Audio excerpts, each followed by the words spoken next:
toasting, joking too. Sipping and roasting is what we do.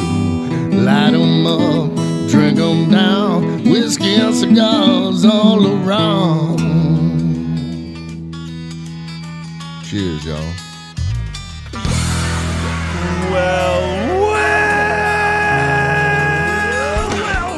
You know that's the start of a party right there. Welcome, ladies and gentlemen, to this fine radio program, podcast, and video extravaganza known internationally as the world-famous Smokin' and Toastin'. We're up to episode number 306. That's 306, and it is precisely... That is halfway to 333. And when we reach 333... I've done the math. It's going to be a party, I went my to school in friends. Liberty. It's going to be a party. We're going to have a party here today, though, I have a feeling, because we've got in the studio with us one of our all-time favorite guests, GREG DOXAKIS with Pierre Ferrand. And finally, Plantation. Dox has come back to Smokin' and Toastin'. We've been waiting. The spiky, they call me the Spiky Fots. Do you know why?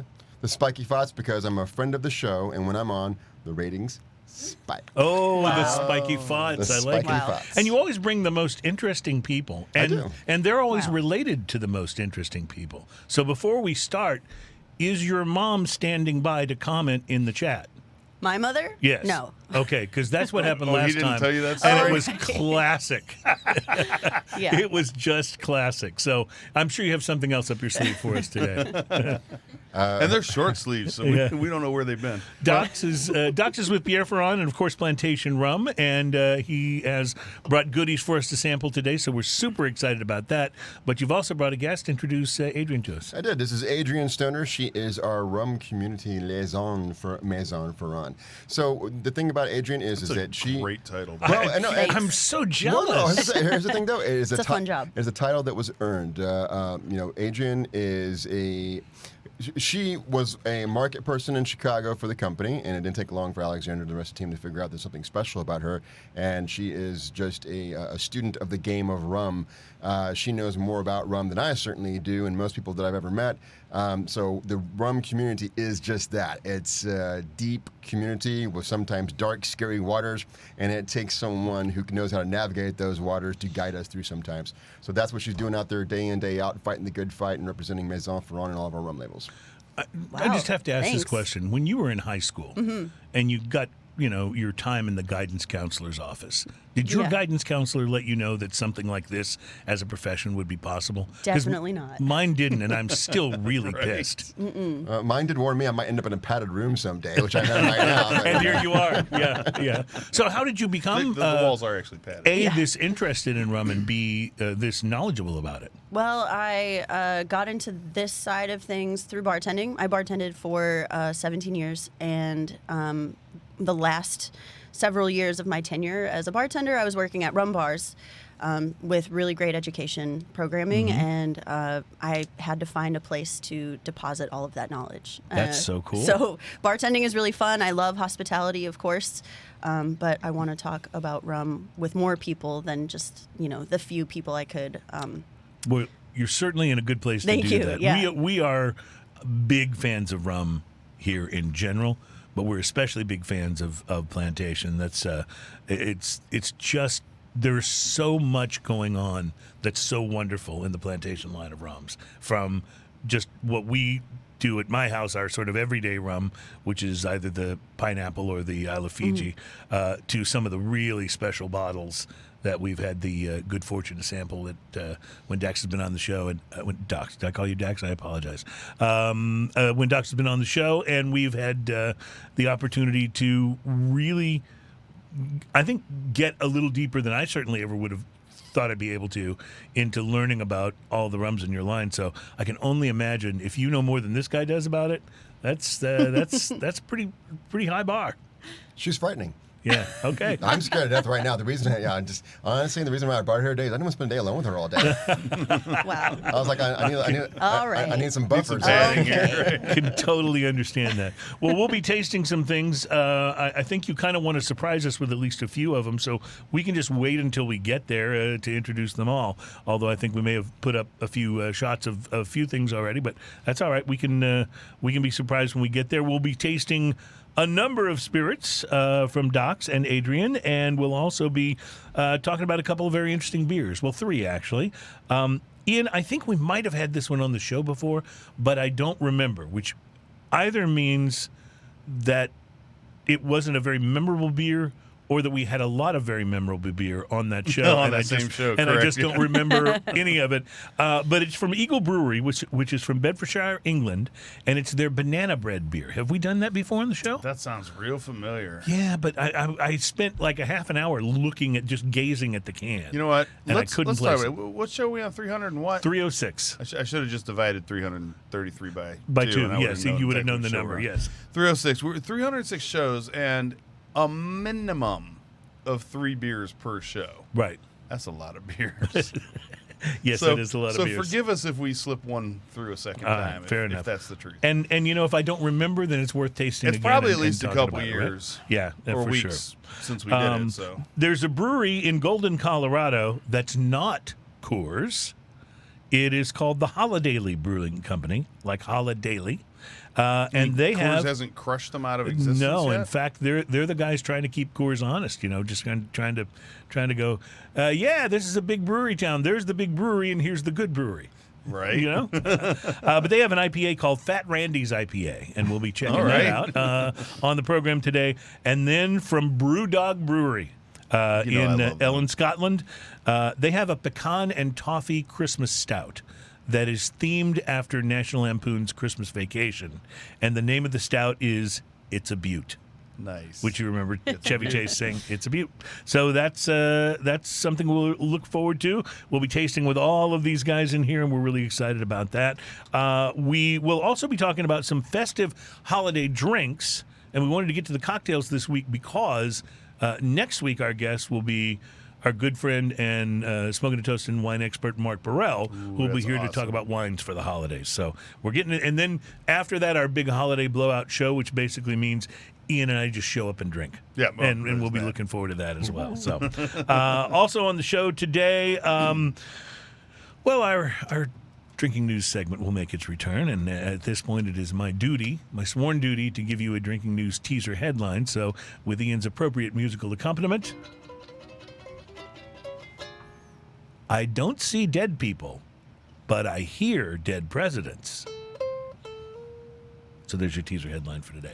So we'll look forward to that a little bit later on in the program. And we look forward to doing a lot of tasting and sampling, I hope, of some really, really good stuff. And, of course, it's just exciting to have Docs back in the studio again. So I agree. It is we exciting to have you we back. enjoy having you back. Yeah, this is. I enjoy being here. There's some, guests that we have on repeatedly that we feel a kind of an obligation And they're to. repetitive. Right. Like Chris Morris, Yes. Alan Denny, Sure. probably. Yeah, and then some we feel obligated to have on, like Chris Hart. That guy. Oh, and jeez. yeah, but and you can tell by the comments because people tell us nobody cares about those guys. But I don't think anyone's ever said that about you in the So, comments. can we riff on Chris Hart? Yes. So I Yes. I texted him a couple of days ago, against my better judgment. I texted him, and it took him about 2 days to text me back. So whenever he does that, I'll Was it wait. like a one-word answer, like yes? No, because that's the I was best. asking if he was in town. He said no, and whenever he does that, I wait 2 days and 1 minute to text him back. Just 1 So you've minute always longer. waited a and little say- longer, yeah. Exactly. And then to something else. This Christopher Hart fella, coming back from Tales of the Cocktail. What do I see but a shock of thinning red hair in front of me in first class as I'm sitting in section 7, and right there in front of me is. Gotta be Chris Hart, right? The one, the only. Yeah, I'm like, who flies first class from New Orleans to Houston? It's 35 minutes. Why Right. waste that money? Why waste your miles or your money, right? And things I didn't even say hello because I actually bumped into him the day before. We were setting up for our Citadel tasting room, and it was like a bourbon something or another restaurant, on Bourbon Street, of course. And the only spot available at the bar to have a quick lunch, and he's right there. I'm like, whatever. I swallowed it and I sat down and had lunch. I was like, you know what? That's enough for him for 1 week. So I let him sit up there with his extra bag of peanuts in first class and said, "You go, Mr. Big Shot, Mr. Big Shot, Chris Hart." I just Got an wonder. image to maintain. I wonder how Chris Hart went from being one of our absolutely favorite guests to being the one guy that everybody dumps on when they come on the show. You know, He's just kind of a lovable guy that for whatever reason we got to give him a hard time. Yeah, he's like that guy that you like went to school with that you didn't dislike him, but you still love just making fun of him all the time. You know, pick on him a little everybody knows that guy, unless you were that guy, in which case you know that guy really well. I never met that guy. Exactly. If you can't find the weirdo on the bus, guess what? So, Ian, I know we've both had very busy weeks, but I'm wondering if you had an opportunity to smoke something interesting this week, and if you might like to tell us about it. I did. I got out of the house earlier today, and I went by Casa and asked them if they had anything new, and of course they do. They're good do. like that. The new thing that I picked up was the Alec Bradley double broadleaf. Oh, the double broadleaf. I've read about Just that. came out. Yeah. I think we Yes. talked about that in Cigars to Watch For I last think week. so. This was the 5x50 Robusto. If people stop texting me, I'd be able to read this. Because my notes are on my phone. It does make it difficult, doesn't it? Yeah. Sucks when I'm trying to play solitaire, you know. The wrapper is a Heritage Broadleaf, Heritage Connecticut Broadleaf grown in Honduras. The binder, it has a dual binder. I think a lot of the Alec and Bradleys, I think that's kind of one of their things. They have a dual binder on their cigars. So the first binder is Broadleaf, the second binder is Nicaraguan, and then the filler is a Honduran and Nicaraguan. This is a full flavor cigar right off the bat. Okay. Like, I'll tell you that. It's the third cigar in the experimental series after Project 40 and the Project 40 Maduro. So it's the double broadleaf experimental series cigar. The appearance, espresso brown wrapper, very few veins, very firm feel, oily, leathery kind of feel to the touch, experimental band, and secondary double broadleaf band. Both are understated yet a little bit eye-catching. Looks nice. The pre-light sniff on this, dark chocolate, coffee, dark fruit, fermented hay, raisin, a little bit of barnyard smell to it.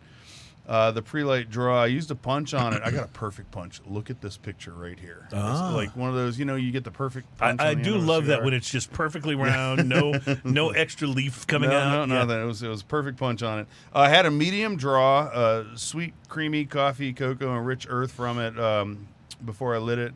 The initial light, and we're off. Spicy under earthy blast, bitter chocolate, black pepper, earth coffee, and wood, all jockeying for top position on the palate.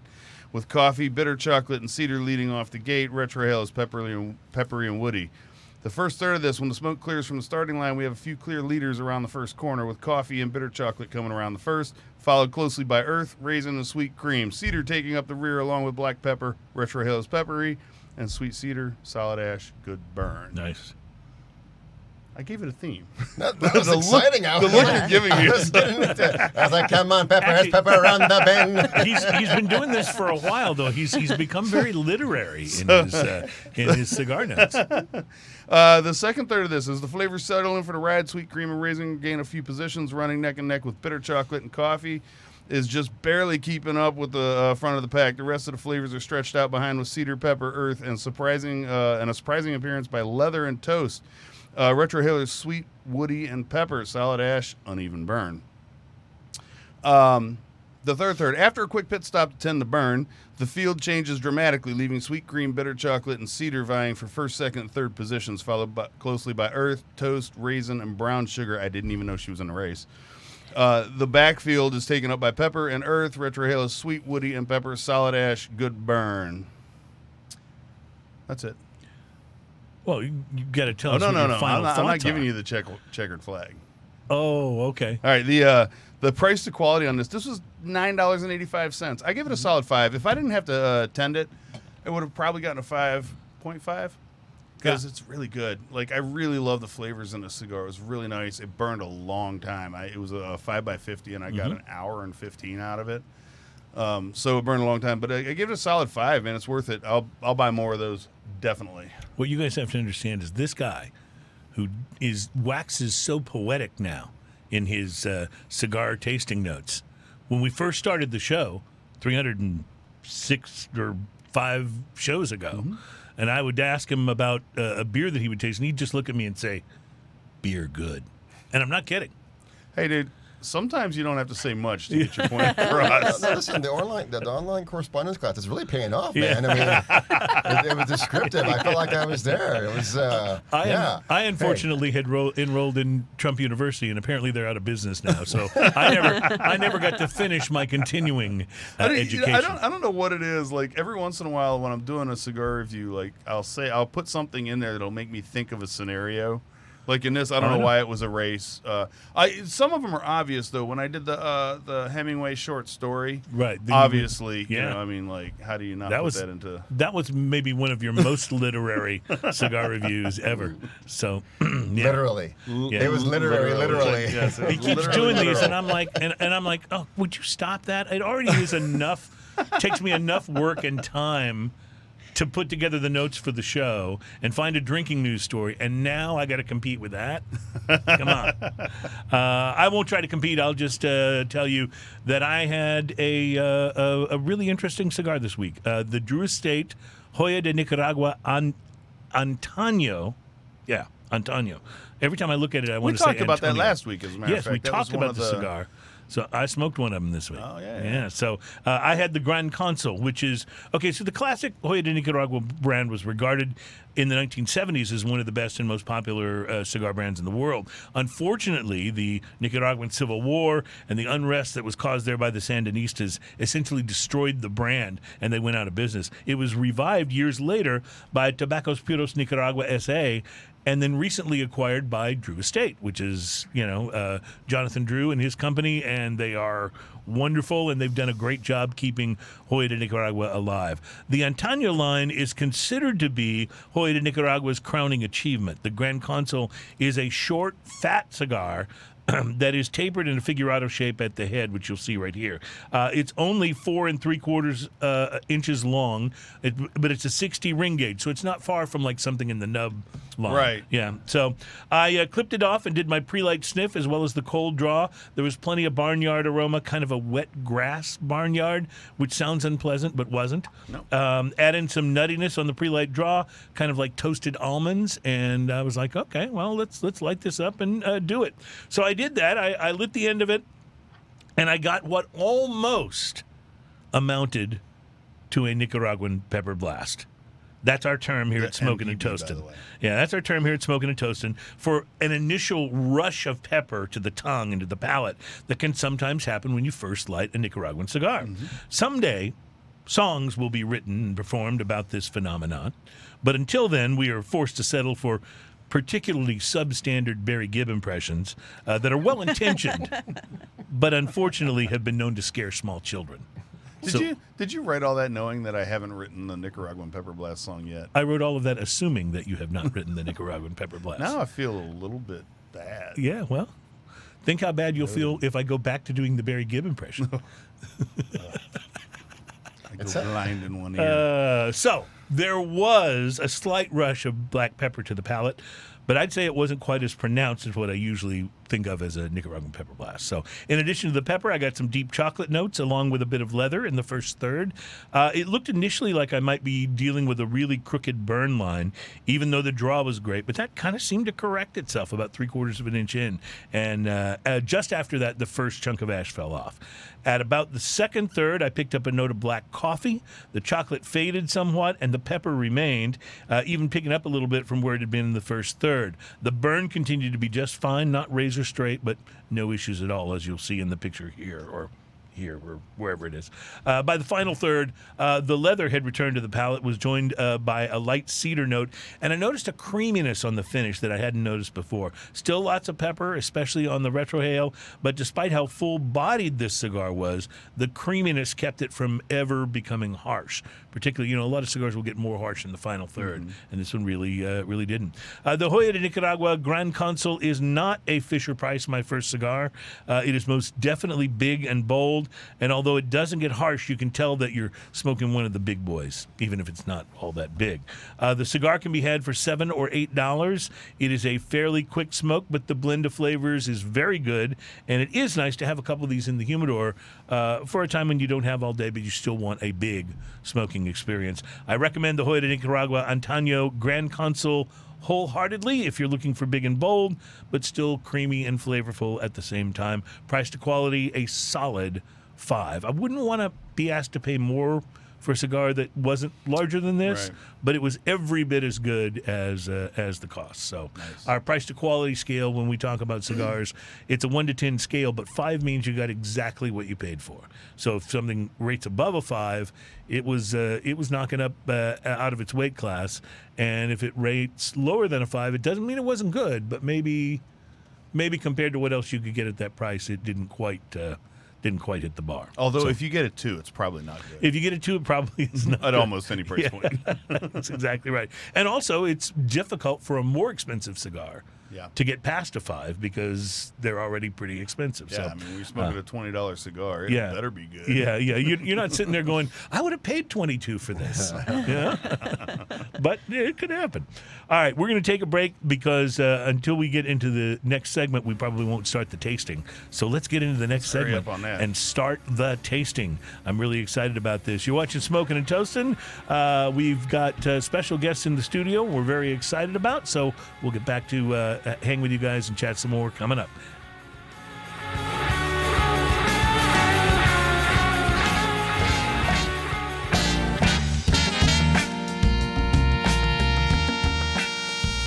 So groovy. Welcome back into Smoking and Toasting. Our program is all about, what are we about again? Good stuff. Craft beer, fine spirits, and hand-rolled cigars. How about that?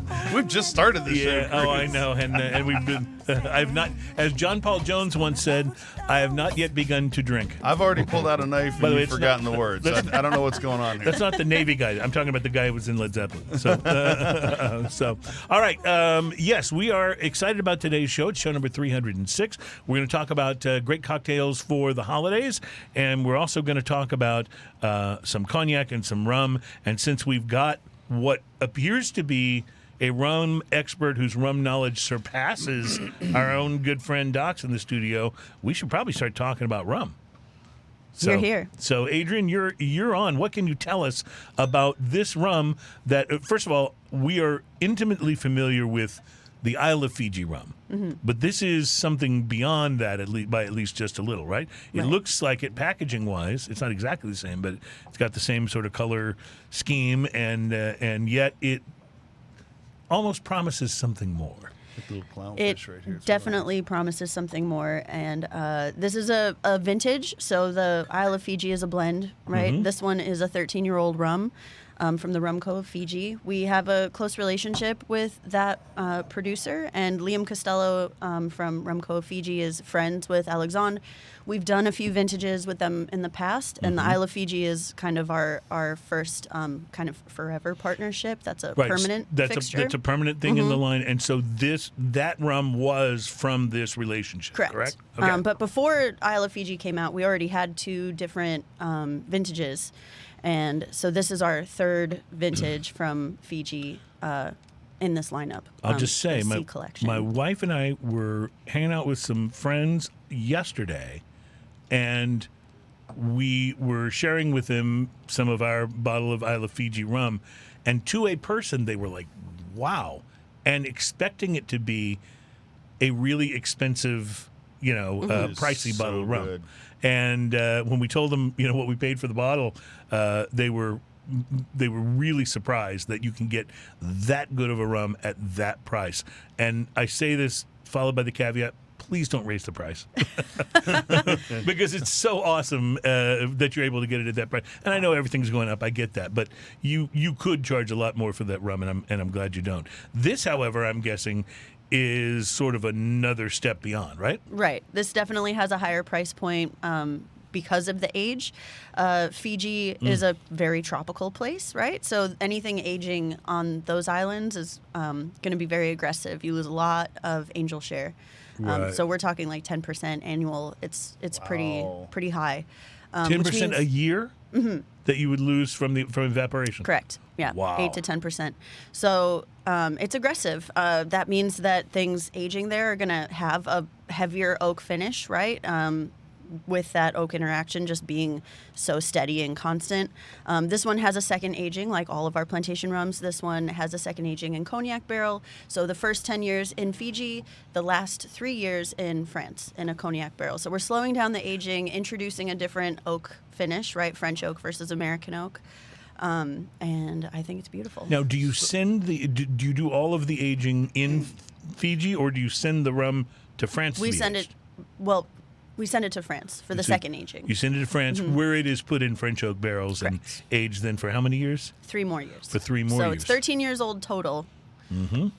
With an introduction of a This separate barrel. smells amazing. I haven't tasted it yet, but I do love the Like- nose on it. It is so If I didn't think I'd get in trouble beautifully when I was floral. pulled over, I would just wear this. Fiji Yeah. rum is really unique. I think it's really special to have something like this to offer. You know, we have a lineup with a lot of rums from the Caribbean, but having something from literally the other side of the globe is fun. But it's also not a place where people think about rum. We forget that they even have a distillery there. A lot of folks are still new to Fiji as a rum producer, and so this distillery's been around since the early '80s. But we're happy to show So it off. on the nose, I get just a ton of vanilla and oak and a hint of that grapiness that you get from have cognac. you tasted this yet? I haven't yet. Is it as good as it smells? It's- It smells so good. I'm it's enjoying better. the smell so It's much. it's better. Wow, that's crazy. It really is. I mean, this is to my palate, it is everything you want a rum to be. It's got the it's got the deeper flavors. It's got the caramel, but it's also got this floral thing that is just so wonderful. And then that underlying sort of I don't know a better word for it, so I say rubber, but that underlying sort of rubberiness that lets you know it's a rum, and it's just absolutely magnificent. It doesn't drink like some like higher proof and specialty rums do. They almost drink more like a whiskey. This absolutely does not do that. It drinks like a rum. No, this is 100% rum walking in the room right here. Yeah, This is and it's wonderful. It is so good. It's got such a pleasant. It's got such a delicate aftertaste that's almost bizarre because it's so bold up front with the vanilla, the rum, the rum tasting. I don't know what the rum flavor is. It's just rum. But, Did you open it up with some water? A little I drop? did not. Open it up, man. You open up the window, let the flavors roll in. So I got I got my nose into my glass there, guys, and I was 1,000 miles away. It or more so. Well, that's 100% true, by the way. It does have that effect of sending you. Maybe it's the suggestion of the label on the bottle. Oh, honestly, guys, I don't know. So it I just was- sends you that to all. It gets to Fiji. more. It gets more plant and mineral. Well, what about, I was walking through an aging cellar in France. This is what we Almost walked through one of our immediately. aging cellars with the wall the rum is. Just for some reason, this particular rum took me straight there.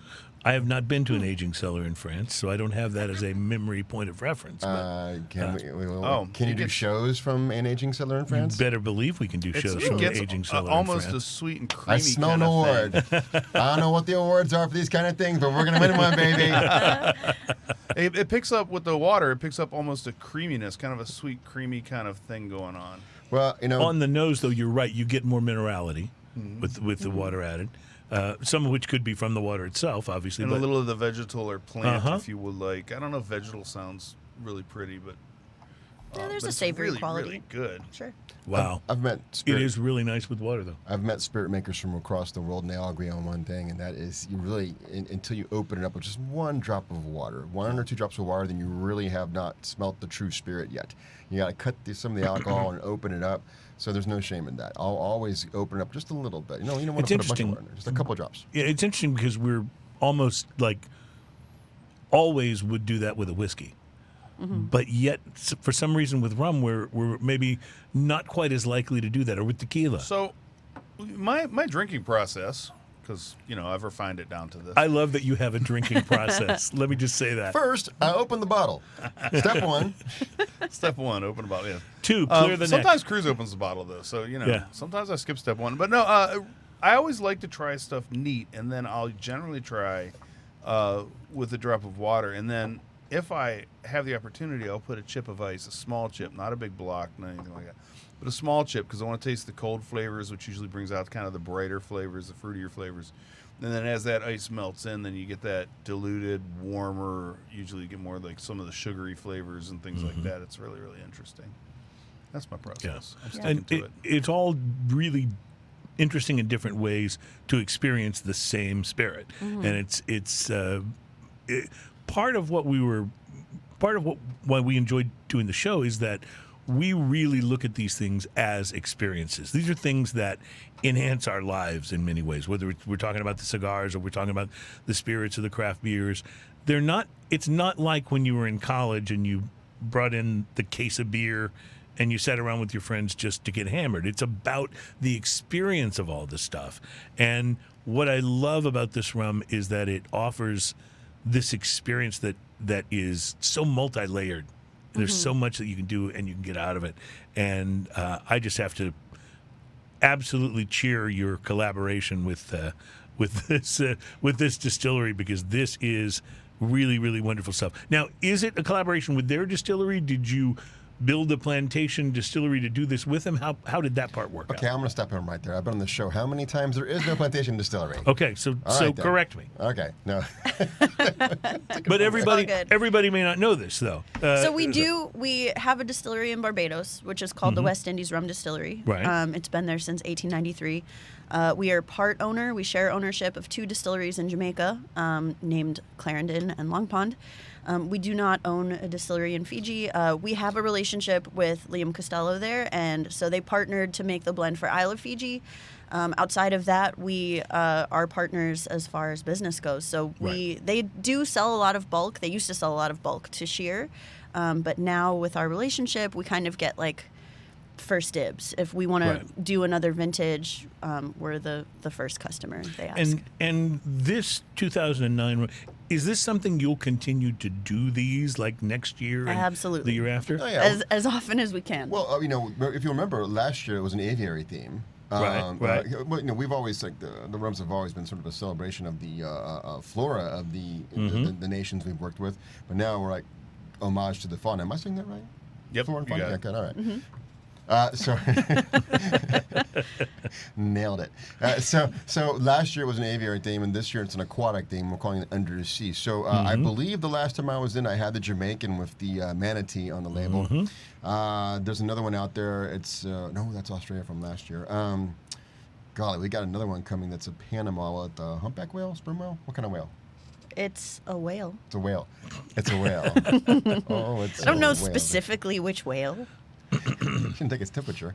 So, and this one, of course, is the clownfish. Yes, which I'm is so a very impressed. tropical fish. I'm impressed. It's been like 10 whole minutes, and neither one of y'all's made a Finding Nemo joke yet. I see. mentioned the clownfish at the beginning, sitting here, because he's staring at me. They are beautiful. If you remember our vintages from years past, the bottles all looked the same, and that was a little bit kind of just confusing, I guess, for folks who were fans. They're what is this? Yeah, multiple Fijis, but they all have the same label. Right. But they're different distillations. Maybe it's a different blend, a different aging. So we had to do something to set them apart. Okay, so let's get to it. Where's the artwork coming from? Yeah, where do you get the artwork? We know a guy. Best answer to that question ever. Done. It's from our team. Yes. Yeah. Very. It's like it sounded like it was fantastic. Sylvester Stallone saying it on the Tulsa King show. I know. Yeah, a guy. we have a guy on staff. We do have a different artist from Barbados for the Extremes series this year, and his name is Alex Mars. He's a really great artist from Barbados, and he created all of the artwork for that series. But Really other than wonderful. that, this is Really our wonderful. in-house staff. So now for the big question: Is this something we're going to be able to find in stores? You can find this Nemo currently. Yeah. Don't call it Nemo. We're going to get sued. Sorry. No relation to Disney. No. Or Pixar, We or do not own this whoever music. owns that. Okay, so what the hell was I talking about? Oh, we can find it. You can find it on Lee's Liquor on Navigation. Okay. I totally fixed it in the camera. That is You can such find a this on great Lee's Liquor on store, by the Navigation. But it just landed like last month. It hasn't even gotten out there yet. But so far, Lee's. But you'll find it the usual suspects. And ask for it your favorite retailer. It is currently in stock at RDC warehouses in Texas. And so around the country, then, this is something that people should be able to find without looking too hard, or will it be how limited will it be? Let me ask the question that way. Let's keep our universe right here in Texas. I'm going to answer for Texas. You can find it here in Texas for right now. Not every state has access to the same Yeah.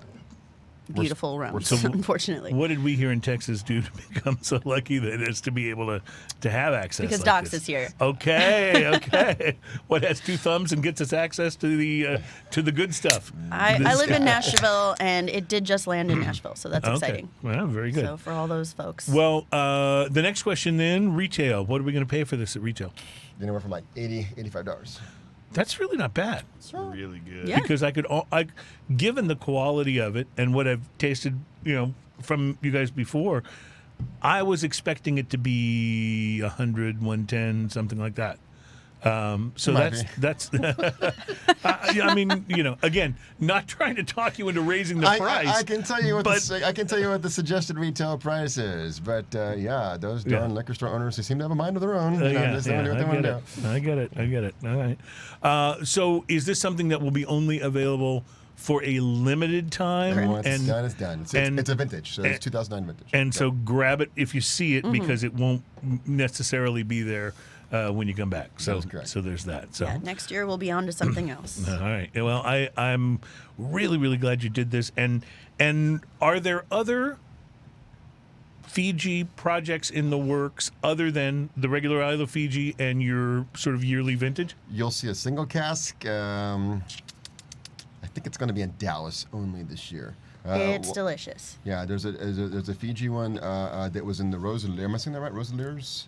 It's a French single malt that we use their cask. Like, okay, remember we have the vintages right here, and every now and then I'll bring in what's called a single cask, which is so incorrectly named because it's actually 3 casks done in aging. It's going to be the typical bourbon cask aging, then the cognac cask aging, and then we'll have a tertiary aging, which you're going to be something like one of our barrel swap partners, like the name of a few is like Teeling, Kilhoman, who else? McMyra's Swedish Single Malt. More of the local ones. We'll be tasting one a little bit later. One from Iron Root whiskey out there. Love those Root, guys. Texas. Yeah. They're great guys, So we just the vintages are really supposed to be like an expression of that particular country and the terroir of that rum. We're single cast. It's let's go off roading, man. We're going to put it in a 3rd barrel, and we're going to take this thing in a direction that you did not even expect. So you will see more Fijis up like that. So it's not. And one more thing. Currently, you can get a really nice Fiji at Anvil and its sister bars, BLT and of course Squabble. They got their own last year, and they still have a little bit left.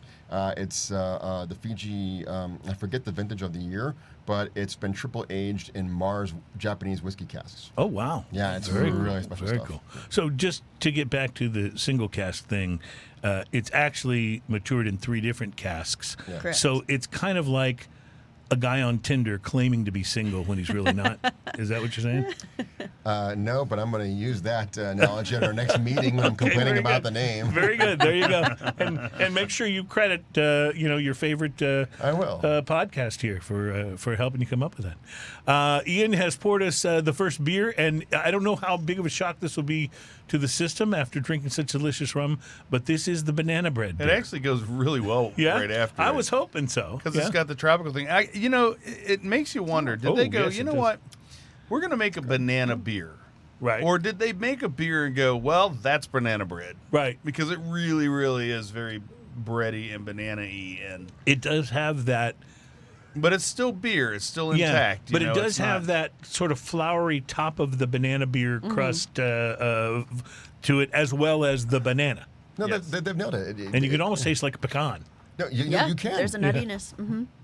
You taste like the glaze on top. I think you put it rest. Yeah, it tastes good. like the top of a banana You taste bread. the top layer of the bread. Which is always the best. When you get Right, banana the bread, only part you wanna that eat. crust is the best part, for sure. Yeah. Ian, show that can, because I just love how they've got the glass of beer coming up out of the banana peel like that. I thought that's. I want to peel a really banana, good. and it turns out like that. That's a sore subject in the To this Doxakis day, household. Eagle Brewery embraces different perspectives. It means that while others may move cautiously, we soar fearlessly. To take a different view, And this is a brewery in England, by the way. Fresh- So this is not an American. fresh bananas wow. pack And a they whole call bunch of themselves Eagle aromas, anyway. while rich malty hops deliver seriously fruity flavor, all perfectly balanced by a masterful blend. Malt beverage brewed with bananas and banana flavor added. product of Carlsberg Martins Brewery, Eagle Brewery, Bedford, UK. Bedfordshire, England.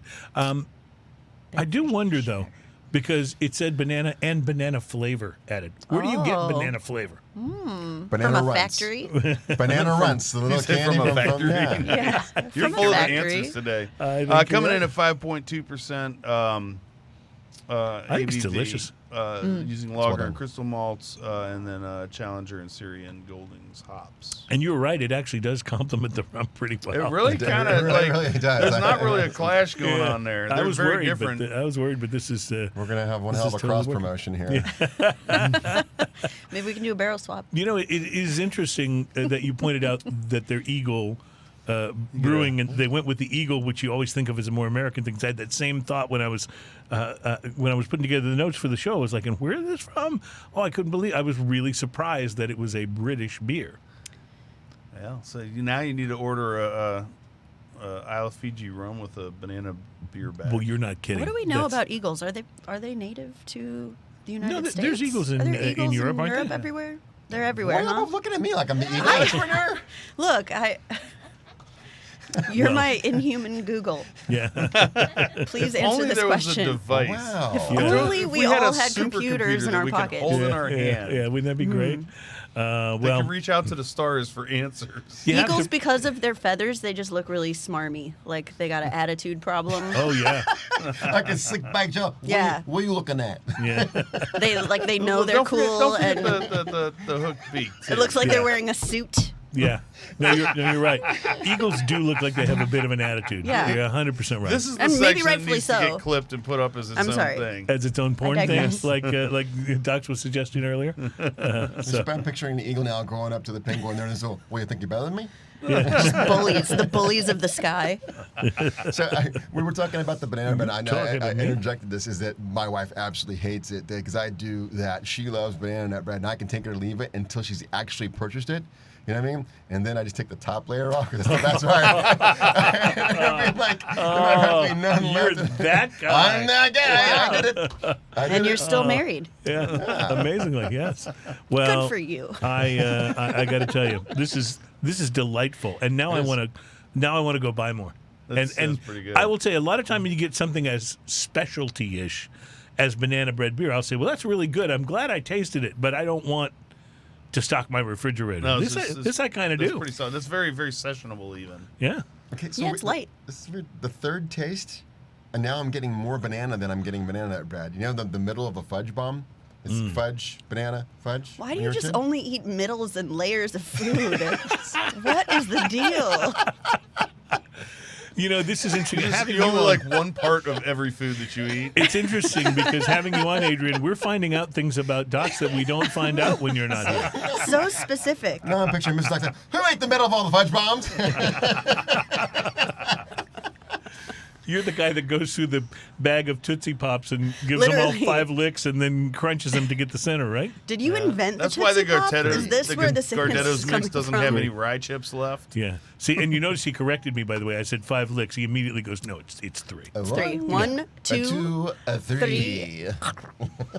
3. I love that I'm not the only person in this room that knows what that reference is. We're all old enough. We are, and rapidly aging out of the group of people who will know 100%. any of that That was stuff. around the but- same time they had that song that was all about a heaping hunkin' slice of cheese.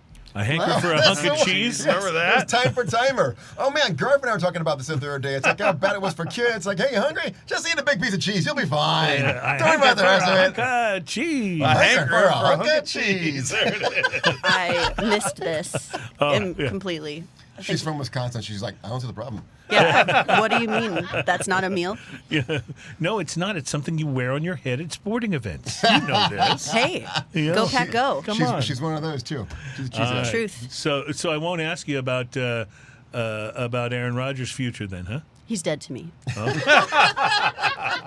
Aaron who? All righty. Well, may he have as good a luck at his next team as Russell Wilson's having this year. Oh, he's going to definitely perform as soon as he leaves. I wouldn't be so sure. That's what they said about Russell Wilson too. And it ain't, Craft cocktails and beer, ladies and it gentlemen. ain't going out like that. All right, let's take a break. We're going to come back and do some more tasting here. And I know Docs has got some goodies that he has not yet deigned to show us, so we'll see where he goes next. He's one of our few guests that we don't make him tell us what he's going to do. We just let him roll with it. That's so, true. Kind of like that. We'll be right back. Surprise. It's Smoking and Toasting.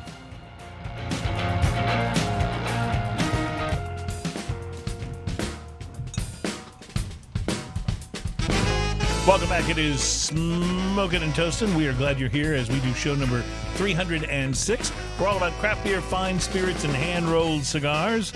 And by the way, beer sales are up.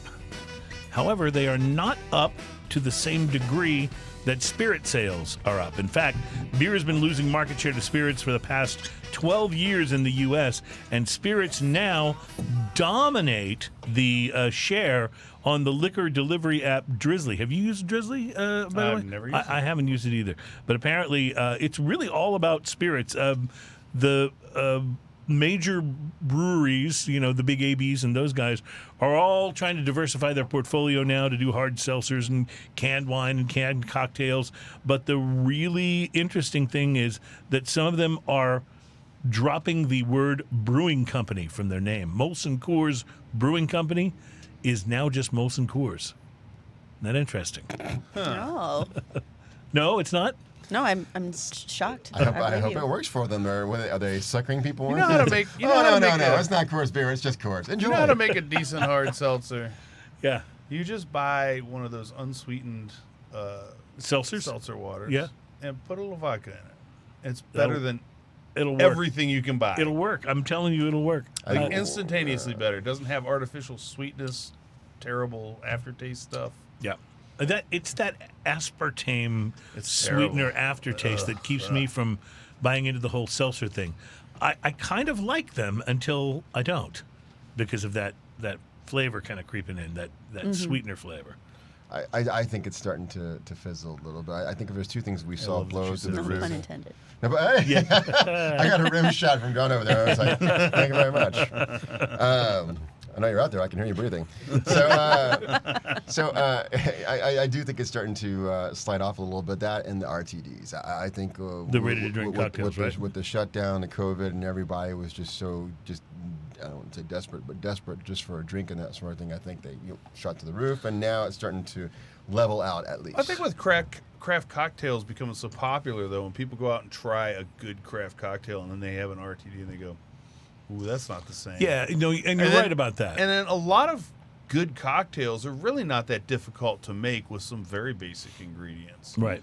So why would you get a ready to drink, and instead of just mixing a couple things and having a Why would you have fantastic- liquor delivered by Drizzly? No offense to folks at Drizzly. Here, we love you. But no, my thing is, I think it's two. I'm going to answer that question. There's two reasons. There's a reason why there's two kinds of people. There are those like myself who insist on going to the liquor store because I like to shop. I like to Right. look around. I like to see what's new. No, I like to- 100%. Yeah, I like to smile at this, scoff at that. And it's the same thing with the drinks. I like to challenge myself in drinks I haven't made before, that sort of thing. There is the consumer that just doesn't. They don't want to Right. think about it. They don't want to put too much energy. They just want to drink. So the same people who are getting delivery for liquor are the same ones that are into the RTD cocktails. Right. That's probably very And there's true. also a lot of people out there who, Bud Light is the only thing they ever drink, or Miller Lite, and that's the only only beer that's good for Right. them. They're not really interested in trying new ones to see if they might Those like are them sad better. people. I could not agree Try more. to enjoy life. Those But it's one thing for me to have a bag of dog food delivered in the grocery order, because that's not something I'm looking forward to going up and down the aisle and comparison shopping on, right? But when it comes to liquor, yeah, I love that trip Yeah. down the aisles at Specs. That is so much fun. You're looking around. They always come out. Can I help you find something? That's like, no, I'm just looking, and I really am. That's a big part of the fun of it, is kind of exploring and seeing what's there that you haven't seen, seeing whether things that you have been kind of looking for are in stock. That's so much fun. So I always do, you know, when I go into a liquor store, I always do a mental inventory. I just kind of wander through and see what they have, pick up what I need, do the same thing in a shop for it. But I always wander the aisles just for a mental inventory of what they kind of have and don't have in stock. One of the things I have noticed is that, and I can't figure out what they're going to do, because like at my Specs, for example, where I shop most often, tequila is now an aisle and a half. Like it's one side and then half of the other side, right? When it used to be not even a whole side, Right. you know? It was tequila and then maybe mixers down at the end. Where are they going to go with stuff? Because if you go down the aisle now and look at where the cognacs are, there are far more than there used to be to choose from. It's like, what's going away? That's what I'm curious about. Like, where is that space coming from if those things are expanding? And I don't know. I don't know whether they're maybe just packing fewer bottles at a time on the shelf of a particular thing, whereas it maybe used to be, you know, A few Jack rows Daniels of times something, 7, yeah. and maybe it's now just times 3 or 4, and then they have other whiskeys next to it. I don't know, but in any case, I know that seems like there's been an explosion of available cognacs and armagnacs and these kind of spirits, and you guys are kind of on the forefront of this thing, because this is one of the coolest cognac bottles I have ever seen. I love this look, and it's just so it makes it look like you're about to drink something very important. No, it does. It's got that parlor look to it with as I call it, parlor red walls there. You feel like you're in a very posh place, about to have a nice spirit here. Okay, about this thing. I don't know where to start. I'm so excited. So, well, I was at Bonbonnet. That's our chateau in France. When you say our chateau, you mean Pierre Ferrand? Mine and Adrian's. We went halvesies. That's what I was asking about. Okay, Yeah, gotcha. Yeah, she gets it every Thursday and Tuesday, and I get it the rest of the year. I see. So, no, it's Alexandre's home. He lives in. You've heard me tell the story. He lives in one room there. Yeah. But it's the command center of Maison Ferrand. That's where all the work is done, right there at Chateau Bonbonnet. But I was there with some of our distributor people this past late September, and I went to go pick up my sample bottles, and I wasn't sure whether this one would be there or not. And so as I'm opening up the boxes of the various things that we're going to, be drinking over the next 3 days, I find the bottle is actually in its nice red case there, and there's a video of me like, it's here. I do that in the Island Specs, so I understand what you're talking about. I mean, that video does exist somewhere. But what this is the 10 generations. Instagram. It's the 10 generations Year of the Rabbit release. It's for Lunar New Year coming up in 2023. So this is that's what I gotta know where to begin here. We wanted something different. The cognac market. There's a lot of brands out there that do fancy packaging for Lunar New Year. We wanted something fancy product for Lunar New Year. Actually, offer something special that we have not done before. With this is going to be our 10 generations cognac, where 20% of the cognac is aged entirely in Sauterne casks, like the original 10 generations, the one with the white label. But this one's going to spend an extra year in a port cask. Look at the color, and you can't see it here on the camera, but here in the studio, look at it. It's like a copper. It's got a tint to it that you can see that rubiness. Very much a copper color, yeah. Yeah, for sure. And on the nose there, that port's right on top. Yeah, right. It is on very top. port. Yeah, that port grape sort of a smell. It's good.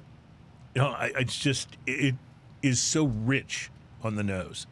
A lot of times with a number of different spirits, you get the aromas, you get the notes, but this has this underlying, like, this is just, it's kind of like when you take that first taste of a really rich dessert, and it's different from other desserts. You can tell there's just, wow, it's thick, it's rich, and that's what I get on the nose from this, just a promise that there's some real underlying heft here. So this has a big mouthfeel to it as well. Like, it's really, really, really fulfilling.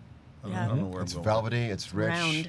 Yes. What the thing about this thing is that when I first, on the nose, I was afraid. Now, I'm afraid that the port may have too much of an influence on the cognac there, and it may not taste very cognac-y. it's not a problem. That port nose is very prevalent right there on top. But in my opinion, this one tastes more like cognac than the original 10 Generations. The original 10 Generations is delicious. It's one of our favorites. But I've always called the original 10 Generations that single malt drinker's cognac because it has an inexplicable graininess to it that reminiscent of an unsmoked or unpeated American single malt. Still cognac, but it just had that sort of element to it. This one does not. This one is cognac from top to bottom here. Yeah. It's very, very rich, very deep. The flavors seem to run very deep on the palate. I do get the port more up front, and then it finishes more like a cognac, or more of a cognac, traditional cognac flavor. Ian, you haven't said much. Your thoughts on this? There's an underlying kind of, and it's in the background, but almost an underlying chocolatiness to this. Oh, absolutely. That is so good. And I didn't know if when I put a splash of water in it, if it was going to make it go away. And actually, I think bumped it up a tiny bit. Because I can get that. It's really good. The grapiness is so straightforward in this. It's so nice. And it's got such a velvety kind of, I love the word you use, velvety kind of, silky kind of feel to it, but it's almost like a red velvet cake sort of a vibe to it. It's heavy, it's chewy. Yeah. No, you're not wrong because the visual is definitely like that, but the mouth, yeah. This makes me want a cigar, like big. Oh time. yeah, like for cigar sure. With this well, that is 7 points on the board in my book, my friend. Yes, and if we want to get you to light up in studio. I think we've done that before. Yeah, no, I think the sprinklers come on automatically. Is what happens. But this is really. I keep saying the word rich. That's the word that keeps coming back to my brain on this, but in a really good way. It's like there's sometimes when you eat something and it's rich, you go, oh, that's too rich for me, right? I don't. Then there's other times when it's just, it's so satisfying, and this is what that hits for me. This is that kind of rich where small bites are just right, but you want to keep doing it, Yeah, exactly. That's a really good way to say it. Yeah, you're doing small bites, but boy, do you want another one. Yeah. It makes me want to check out for the day. I'm like, okay, you know what? I'm done. I'm drinking now. And it lingers a bit too in the best possible way. Like it lingers in the way that makes you think about it and really enjoy. There is a small and gentle cognac hug. Mm-hmm. Yeah. It lingers in a good way, not in a bad way, like Nick Telemontis when there's kolaches at a meeting. Right.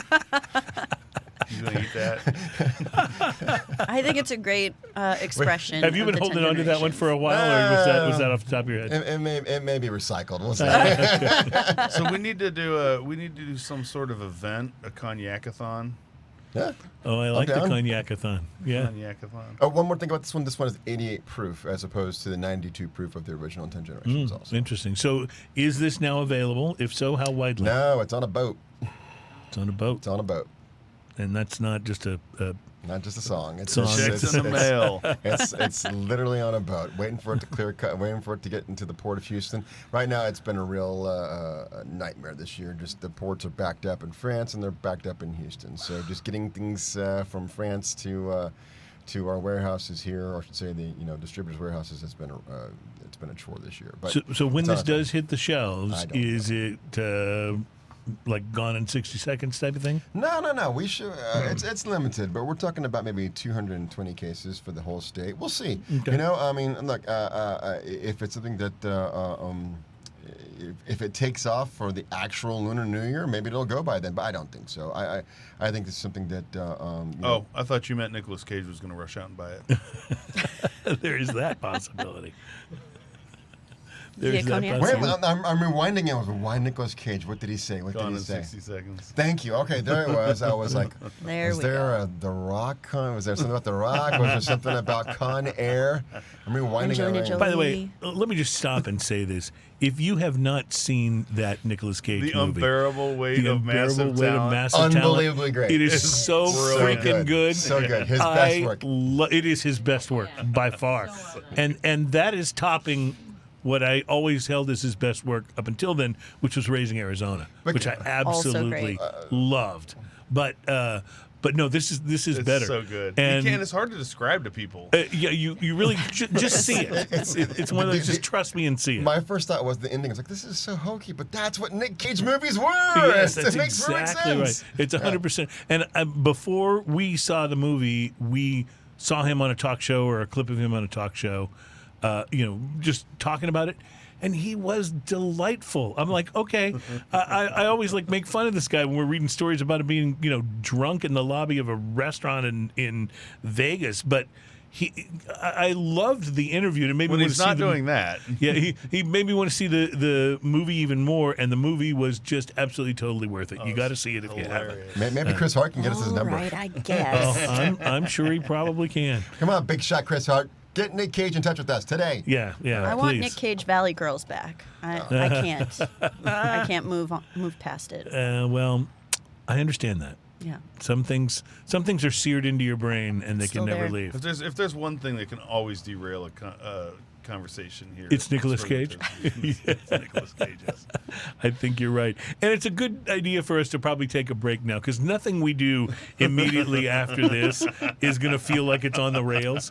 So let's take a break and we'll be back in a moment. We still got drinking news ahead, and I still got to tell you about these cocktails for the holidays. Plus, there's more to taste from Plantation and Maison Ferrand. We'll be right back. It's Smoking and Toasting.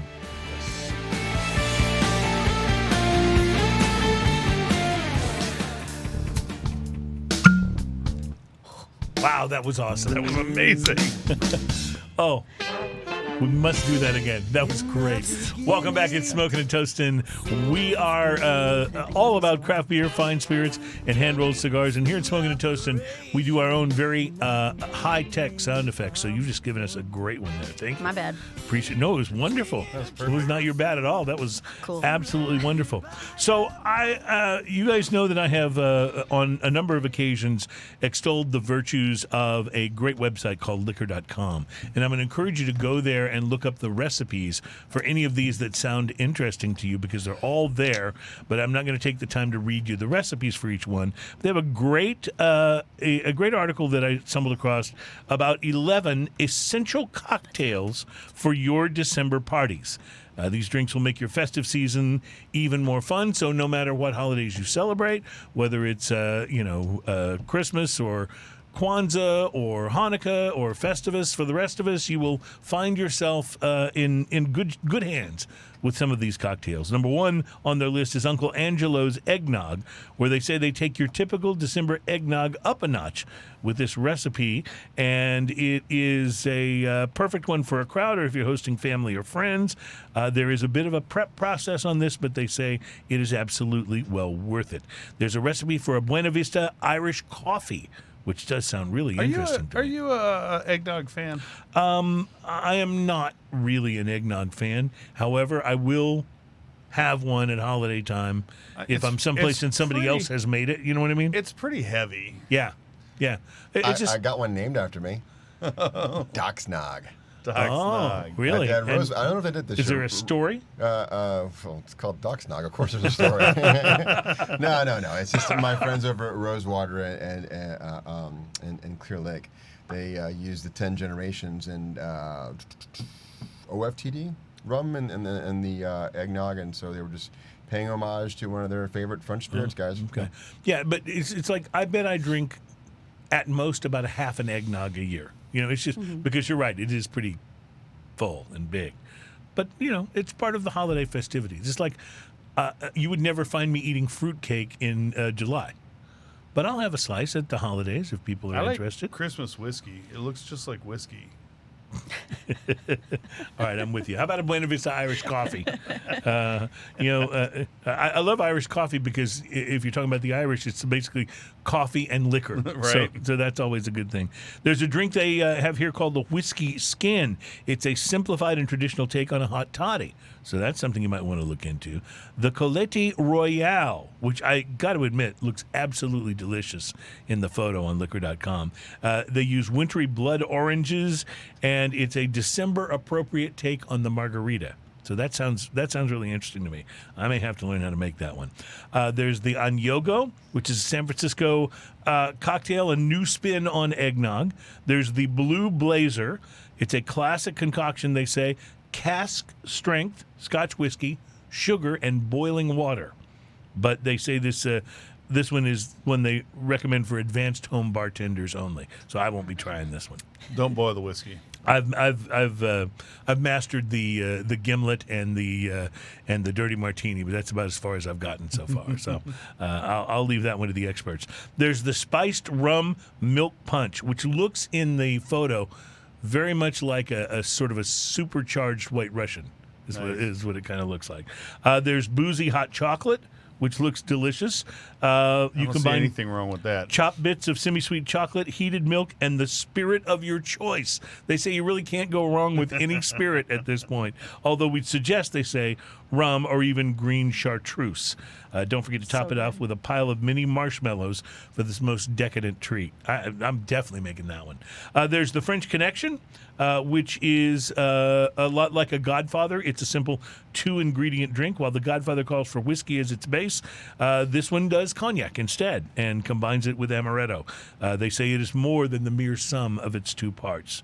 Then there's the apple toddy. They say not every drinker will be willing to bake some apples in order to make this warming winter drink, but going that extra length will get you a wonderfully flavorful and fragrant, so not flagrant, but That's very fragrant classic cocktail. You know, I just want to point out, baking apples is pretty easy. You put them in the oven with cinnamon on them and forget about them. Yeah. And then when you come back, they will be baked. It could be a great way to make. Think how great your house is going to smell, right? If you do that, right? Yeah, when you go, it's going to smell amazing. What did I leave in the oven? Yeah, that's when they're done. Somebody's going to come over and go, "What candle are you burning? I've got to get that one." It's like, no, this is actual baked apples. And once you do it, then you have this. You muddle half a baked apple with sugar, then you stir in boiling water and the spirit of your choice. They recommend Applejack, cognac, or bourbon, and top it with grated nutmeg, and you'll be glad you took the time to bake them apples.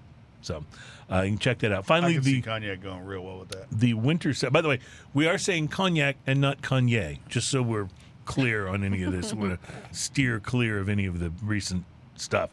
There's the winter sour. When a cocktail is described as a sour, they say it's saying more than just that drink will make you pucker up. So sours follow the same template, bringing together spirit, citrus, sweetener, and sometimes an egg white to make a simple but delicious drink that hits all the right notes. This one is a drink that originated in San Francisco, and it uses Campari, Meyer lemon juice, honey syrup, egg white, and rosemary for a sour that's bitter, sweet, silky, and perfect for the season. So if any of those sounded interesting to you, they've got recipes for all of them in this article at liquor.com. So I'm really thinking about making this boozy hot chocolate. That sounds I'm so into good. that. There's one that I do for Suzanne. We call it caroling cocoa, even though we don't actually carol. But we do. We get on the golf cart and we go look around. Here we come a drinking. Yeah. Heard of it? Yes. So we'll go and look at the Christmas lights in the various neighborhoods and that sort of thing. And what she likes is the hot chocolate with OFTD and just a little bit of the dry curacao. I bet that's good. Nice. I bet It works good. well. It works well. Yeah. Well, anyway, I know in the holidays people are always looking for something new to try. You're having a holiday party. You're looking for something to to put out there that's new. So this is a great list. And for those of you wondering what the OFTD is, that's one of the plantation rums. Yes, the OFTD. All right, so I have not had a chance to try this yet, but Ian has poured us some of Fat Randy's IPA. This is from Golden, Colorado, from the Holidaily Brewing Company. It's gluten-free, too, just so you know. Okay, that's good. That's good. Because sometimes when I go to restaurants, I really decide to splurge and I ask for extra gluten. How is it gluten-free? I don't know, but there are a number of beers now that say that they're gluten-free. 100% gluten-free ingredients: water, millet, buckwheat, yeast, and hops. It does, however, make an oddly good beer. I was going to say, I just took good. the first sip. It's really got quite a good. long finish to it. Yes, it though. does. It does not. Now I know. Back off. I remember you're not an IPA guy. That is wow! Thank you so much. But how does something like this? Does this hit you kind of like most IPAs hit you? Yeah, it did. Okay. It did. I had a feeling it would. And I was going to go to the old adage of "don't say anything at all," but you started it. So. Yeah. Okay. No. So listen. But that's important because I am an IPA guy. Ian's not necessarily, but there are certain ones that he It's gotta be real good. really likes and recognizes, and then there's people who are even a step back beyond him that they say, yeah, I don't really like IPAs. But we've had some that even those people, when they were guests, said, I don't like IPAs, but I do like this. So there's several different variations or gradations, I guess. So I'm not a Docs. I hate IPA guy, but I'm not a cruise loving IPAs all the time. Yeah. I get a little annoyed when I walk into a brewery and I see 7 different IPAs and then maybe one lager and nothing like a porter or a, Well, but their some of only them- concession to something different is a stout. Well, come on, guys. But some of them, that's That's kind of lazy. that's kind of what they specialize in. And you got other Some guys. of them. That's you got like other guys like 90% of Klaus them. that don't even have one. Klaus is such an exception, and I love them for that. Well, in any case, Hungry for adventure and thirsty for a world-class American IPA, Fat Randy journeyed to the land where buffalo roam. He pairs his aromatic, easy-drinking IPA with close friends and the great outdoors. A toast to Fat Randy, the man, the myth, the legend. Well, I don't know who he I is. dig this. It's drinkable. I wouldn't reach out for this can a bunch of times, but you hand it to me, and it's fine. It's drinkable. I just want to apologize to all my hopheads out there for the hop lack bashing. for the lack of enthusiasm for a really good IPA. This is delicious. I understand if you don't like IPAs, like I get that, but I don't know. I'm a little surped that you don't like. You this haven't one said more. anything. I also don't like IPA. Oh, well, that explains it. So it's interesting because IPA is really what made craft beer explode. It was when IPAs took off that craft beer When IPAs very first started becoming like brews were making it, it was so different and so polarizing. I actually drank a lot of IPAs back then because that was the only different thing there was out there. Well, and I got sick of them. but they are really polarizing. It's definitely more so than almost any other style I can think of. I mean, I can't think of another style of beer where I've heard nearly as many people say, I don't like stouts, or I don't like, Hefeweizens. You know what I mean? Like, there's something about IPA that it's either a love it or hate it thing. For most people, you're in the middle, which is, I think, kind it's of just unusual. got to be really good. And this, to me, it's okay. It's not. Well, so let's finish it off this way then.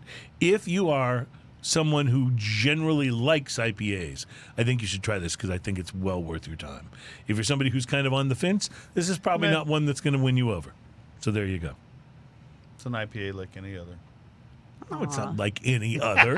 That's completely untrue. See, you can't go there. Okay, I'll let you have the last word on that. Well, just it's not. I like the this is banana one of- beer better than I like the IPA. This is one of those things that's not going to change anyone's mind.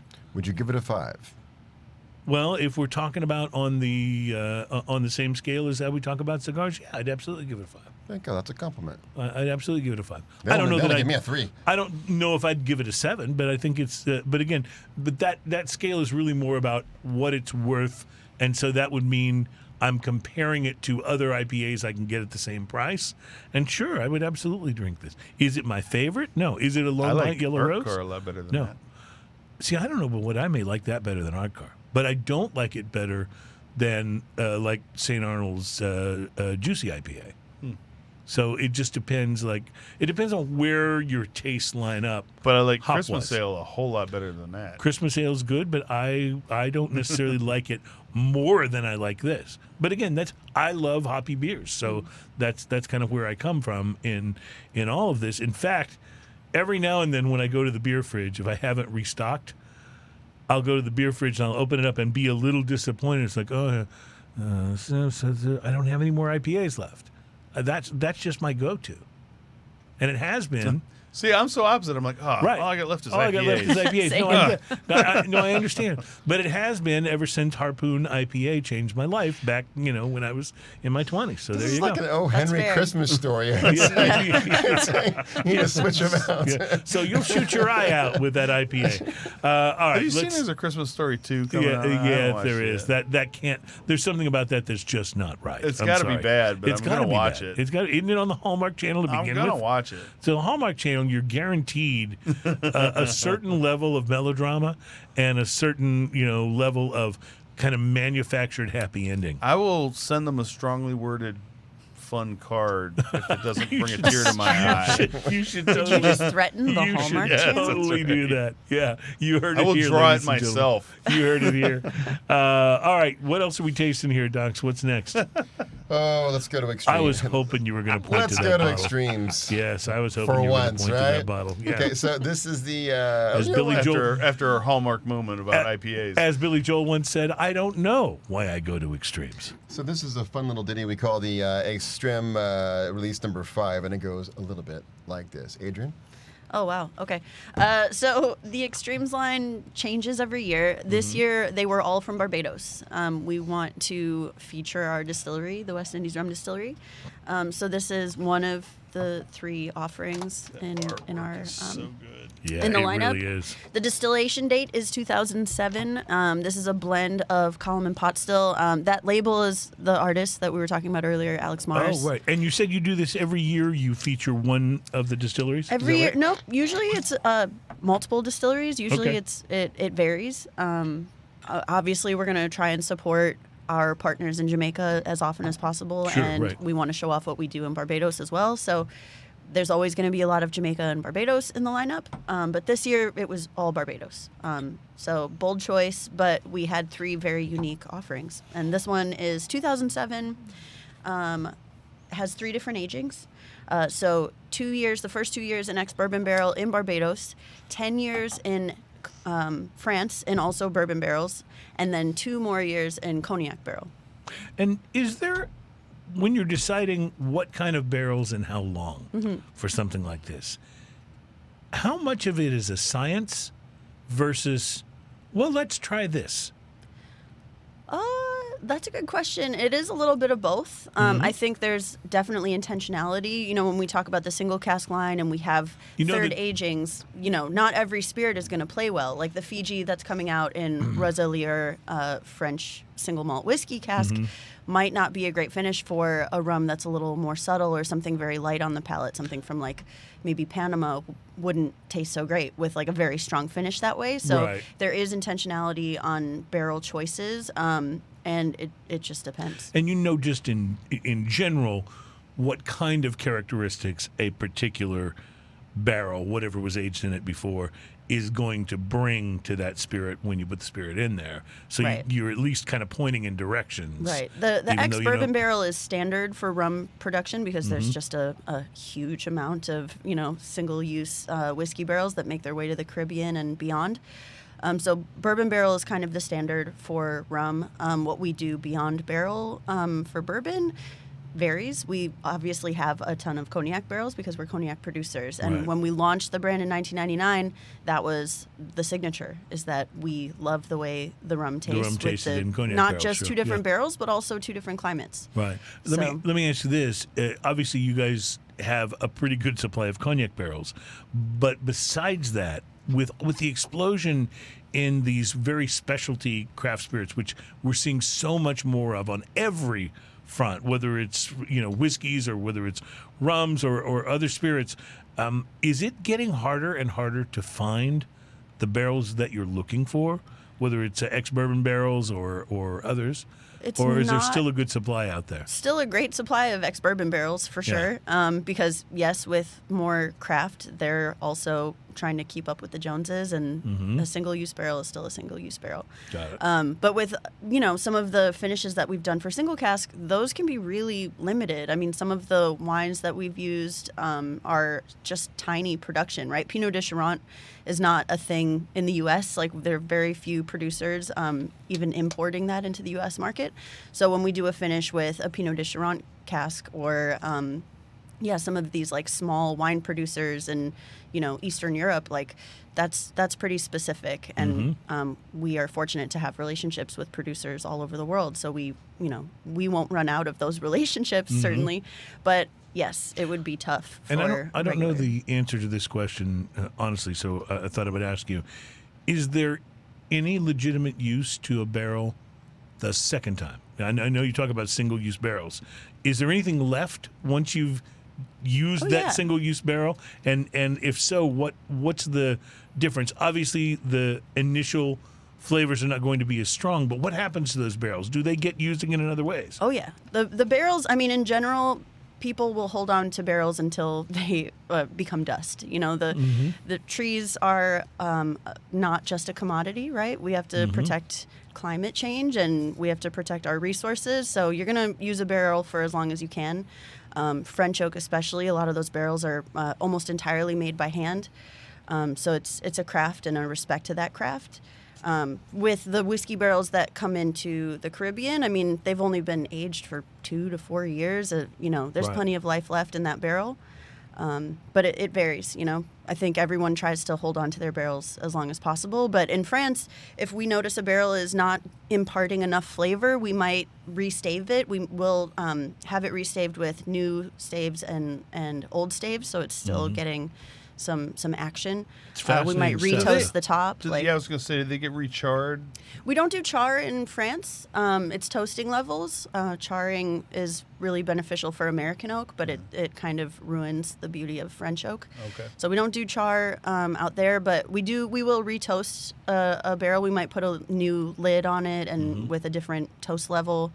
We might move it to a different warehouse. We have a dry cellar and a humid cellar, so we're always like tinkering with the products and making sure that they're getting the finish they need from the barrel. You're right, Doc. She's pretty good. We- we- I noticed you just Wait, kind of sitting here like, so yeah, did brother. It's the only time No, I've guys, ever remember- heard him not talk. That's because I promised her I wouldn't. No, but so we all got to talk about the redouage before. That's what that process is. Okay, that's like removing the some staves. It's a simple process of just replacing like a few staves rejuvenates life into a barrel. Right. we'll And talk about they use that word, élevage is also a word sometimes applied to raising children, right? Like we're creating this experience. You're not just like setting it and forgetting it. That's not spirit production, and it's certainly not a master blender's job either. So the real task is to watch the spirit grow and hope that it's, guiding it into the right I position. love that analogy, though. That's so cool. Your extreme rum is so punchy, and I haven't tasted it yet, but I'm loving the Yeah. nose so Rubbery. much. So it's in a the best blend. It's possible column way. and pot still. The pot still on this is really unique. If y'all have been to rum producing countries, the still types vary very widely. And we have a pot still there that's was built in the 19th century and it still works. We purchased it in the 50s. It's called the GREG Farm, affectionately known as the GREG Farm pot still. And it looks like, I wish I could show you a picture of it, but it looks like Talk from Return to Oz. I don't know if you guys have seen that movie, but it's very industrial looking. Like it has like a weird, like rotund shape, and it's painted in silver. But it's a workhorse, and it has a really special flavor that I think is undeniable and present in everything from West Indies Rum so Distillery. I tasted it neat, and it's so funky rum and rubbery and That all was the those bottle. things that I love. Excuse you. And then I put a few drips of water in it, and the vanilla popped like almost instantly. Interesting. I'm going to say neat. It's got two things that are very distinct to me. The first, and I don't know if I've ever described a rum this way, but it's almost buttery up front. Absolutely. Now that's not uncommon. I can think of about a vintage we had of a 2002 Jamaican that just right off the nose it was straight butter. Interesting. This one I think it's like I describe this one, but back to the extreme. I call it a very chewy rum. It really gets in the teeth. You know what I mean? You feel it in the teeth. You feel it in the whole palate and that sort of thing. But and then the heat. There's no on the escaping it finish once you take a sip. is just wonderful. It's got this almost like electric quality to it. The way that it stays on the palate and just kind of sizzles there for a moment. It's really wonderful. I had a friend of mine over at the house. This was actually just a few months ago, and he was exploring my whiskey and spirit collection. And he's like, "Oh, you like rum?" And I was like, "Well, yeah, I like rum enough." And I want to go ahead and just point directly to you two because this is your fault. And I started showing him the rum, and I had somewhere in the neighborhood of 12, 13 different bottles of really good rum. Yeah. And then I was like, okay, maybe I do really like rum. I didn't know that about myself. Well, see, when we started the show, you weren't as much into rum. Right, but the I kept show, bringing rums in the self-exploring way and the soul-searching way has brought me around to where, rum good. Yeah, rum good. Rum I good. like it. I like the way So I just you... want to say thank you guys. Apparently, I'm a rum guy too. Well, you're welcome. I but think you are. But now I want to see your collection. I want to know what your definition of good rum is. Well, other than what the one you're holding right now. Having seen your collection, that's So, going to be tough. I'll to go ahead. I'll go ahead and tell you that there's quite a few Plantation bottles in that collection. Okay, that's all we need to know. Back to the show, folks. And I'll tell you about my rum collection. It's small. Because at our house, the rum doesn't The rum last goes very fast. long. Rum doesn't last. So our collection, gonna as say. it were, is relatively small. That can't be from a lack of trying, I can assure Oh, you. no, That's just the it's- pandemic talking. didn't Get mean back that. out there. Specs is waiting. Didn't mean that at all. All right, so I just gave this one a drop of water, and I have to say I like it better neat. In a lot of Oh. cases, when you add the drop of water, it kind of expands the flavors. And maybe I added too much, but I felt like I almost So diluted the the flavors. water to me made the vanilla pop from the finishing on it, and I get actually that. kind of like it tamped down some of the rum funkiness that I got. I guess I'm without missing the water, that, and I maybe. like the rum funkiness anyway. So Here on Smoking and Toasting, we want the funk. we do want. Gotta the have funk. that. Gotta have that funk. I gotta tell have you, it. that was one of those weird. I don't even know how to describe it other than funk, but it's one of those weird flavors that I love in rum. I absolutely love it. Like when you get that rum funk and that rubbery stuff. I love that stuff. Adrian, with all of the different things that you do for your company, is there a favorite part? Like, what do you enjoy the most out of all the stuff that you do? Do you enjoy the history? Do you enjoy the sampling? Yeah. For me, it'd be the sampling, but I don't want to. It's fun.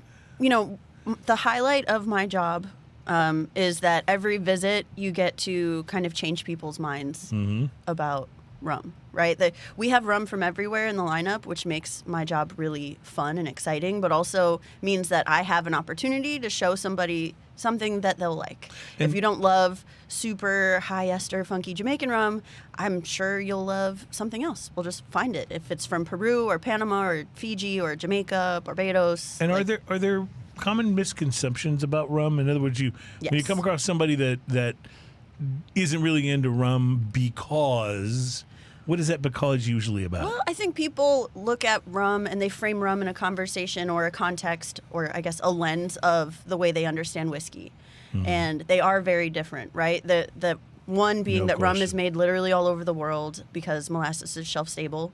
So if you're using molasses as your base and not sugarcane juice, you can literally, you can distill and make rum in Alaska if you wanted to.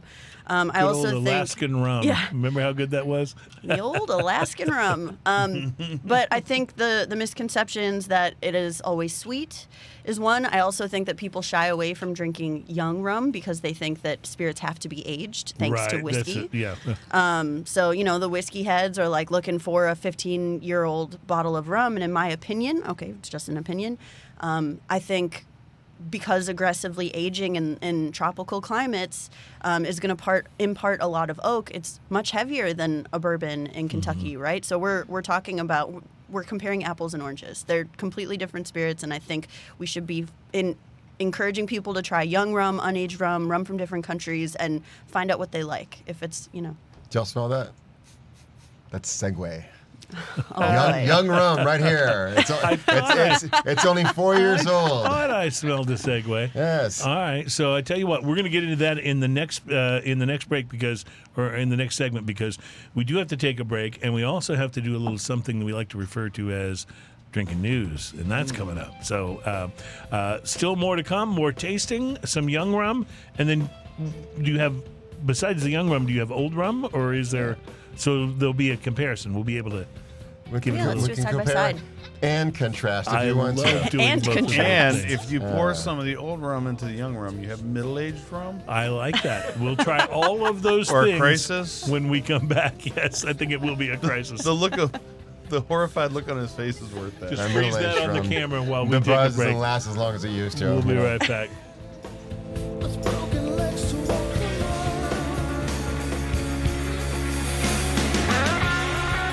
Welcome back to Smoking and Toasting. We are the program that's all about craft beer, fine spirits, and hand-rolled cigars. My name is Cruz. The co-host on the other side of the room is Mr. Ian Barry. We have Jong on the controls today, Jong Lee, and Adam is our producer in the sky. Thank you, Adam, for putting all this together post. It's the It's the 306th edition of this program, 305 of which exist and are out there in the interwebs, one of whom was deemed unworthy for broadcast by a former producer who has since been fired. But there's 305 of these you can find, including today's episode. So you can go back and listen to all the old ones and hear how dumb we used to be about things like rum back at the beginning and how much we've learned over time. I was thanks to clueless. our friends like Docs. We were more like just rum good, and now we kind of understand some things about it. So it's like a wonderful thing. I just want to say before we get into drinking news, this Plantation Barbados Extreme Series 2007, that is a fantastic rum. Is this something that's still out there? Yeah, it just landed. In fact, I don't even think it's left the R&DC warehouse yet. So to be clear, there's going to be a 2007, a 2000, and a 1986. And how much different would we expect those other years, those other vintages to be? A couple of car payments. I actually was talking about the taste, but I get it. Yeah, I don't know. I've never tasted the 1986. Oh, wow. See, so speaking of a few car payments, what would this one set me back? Most likely, $250. $250. It's worth it, people. Pretty amazing. And It is absolutely worth it. Double that up for the 2000, and for the 1986, you can expect to pay around $1,700 to $2,000 for that one. So, what is the market for rums at that price range? Is it something that will sell out very quickly, even though it's kind of ultra expensive, or? I don't think it'll sell quickly, honestly, just because there's no alert to let people know it's out there, other than what we're doing right now. Mm-hmm. I think it's just one of those things that there's just certain treasures that people are going to have to kind of trip over a little bit. Mm-hmm. We have lots of listeners with very deep pockets, just so you know. Except that 1986. There's only going to be 6 bottles for the entire region, 6 bottles, and one of them is already committed to Oklahoma. So that means there's going to be 5 of them roaming around out there. Well, Are you going to buy your own? No. well, we have listeners with deep pockets, and for that matter, my pockets are very deep. They're empty, but they're very deep. So there you go. All right, you've been here before for this, Docs. It'll be your first time for you, Adrian. Ladies and gentlemen, it is the single most popular segment of this show. It's a little something we like to call Drinking News. Drinking news, drinking news. Now it's time for drinking news, drinking news, drinking news. Now it's time for drinking news. A Florida man with one arm said he had a gator for a pet. When asked about his absent arm, he said, I have to take my gator to the vet. drinking news, drinking news. Now it's time for drinking news. Cheers, y'all. Well done, How'd I by the do? way. It's well amazing. done. It's like she's actually in the room right here. That's crazy. It's an amazing thing.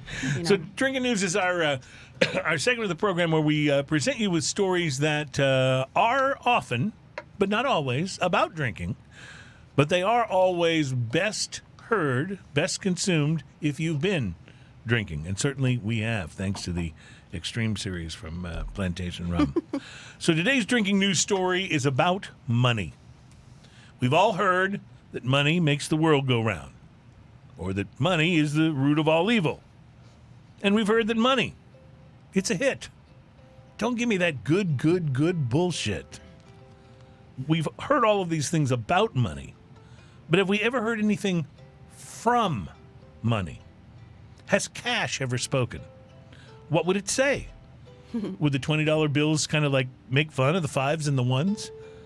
And what about that weird $2 bill? What would it have to say? Remember that thing? That $2 bill? Are those still even around anymore? I haven't seen There's one a in years. place in Houston that when you go there, all your change is $2 bills. Wow, It's that's really McGonagall's weird. Monkey Duck. That's really weird. Although, as a general rule, I do tend to take pretty much everything that Australian rock and roll band AC/DC has ever said as the nearest thing we may have to the honest truth. But I will confess that even so, on a personal level, I've never actually heard money talk. And I'm willing to bet that neither have you. But apparently, this does not hold true for everyone. Because a Florida woman was recently arrested for a crime she committed at a Waffle House. That's not even surprising. Now I know what you're probably thinking. Come Yeah, a nefarious act at a we Waffle call House. that Tuesday. But right? as Winston Churchill once said, "Hey, crooks got to eat too." I think it was Churchill. It might have been this other guy named Winston who got caught breaking into a Denny's one time. But that's not important right now. You see, back to our story. Police arrested 47-year-old Juanita Morton of St. Petersburg, Florida. What? I love the name, Juanita Morton. Juanita Morton. Like, St. Petersburg, Florida. Police arrested her and charged her with felony theft after she stole a wallet at a Waffle House. As it turns out, a customer at the Waffle House had inadvertently left his wallet on the counter there after paying his tab. And according to footage from a security camera, Juanita Morton was seen on video looking around, then putting her hat on top of the victim's wallet on the counter, and then she slid the hat and wallet into her hands in a manner that police described as with discretion. The video then shows Morton leaving the establishment quickly while her husband and child are left to pay her tab inside the restaurant. Morton, who works at a nursing home, lives about 8 miles from the Waffle House in St. Petersburg. Police were able to identify Juanita Morton from the footage, and they tracked her down to make the arrest. And when confronted, Morton admitted to officers that she took the wallet, but don't worry, it wasn't brazen theft. No? Juanita assured them that the money in the wallet, and I'm quoting here, was calling to her. It was End calling quote. to her? It was calling to her. Oh, yeah. Of course it was. I mean, that's very specific money calling out the name Juanita. She didn't. 'Cause that's not like it's well, not like she not didn't- like a normal name. You in know? fairness, she didn't say if it called her Juanita or Ms. Morton or just said, "Hey, you." But apparently, we can all overlook all of this because, after all, the money was calling to her. Police arrested Juanita, who had 4 previous theft convictions, and she was released from jail after posting bond. Ring, ring. The- Hello, it's money. Juanita, is that you? Well, I wondered how long it was going to take you to call. The wallet in question, according to police, contained credit cards and $2,286 in cash, which leads me to the obvious question. Which is actually more difficult here to believe? That Juanita Morton actually physically heard the cash from the wallet calling out to her, beckoning her to take it? Or that a man who had almost $2,300 in his wallet surveyed his dining options and chose the Waffle House? Some mysteries are perhaps better left unsolved. Reporting live from the Waffle House, where I'm wondering if the $1.75 I've got in my wallet will call out to anybody if I leave it on the counter. My name is Cruz, and that is your Drinking news, drinking news. That's our time for drinking news. I think the title of the It's your segment show. answers your question. Oh, I'm sorry. I interrupted your show. It's all right. Sometimes it's better if it comes later.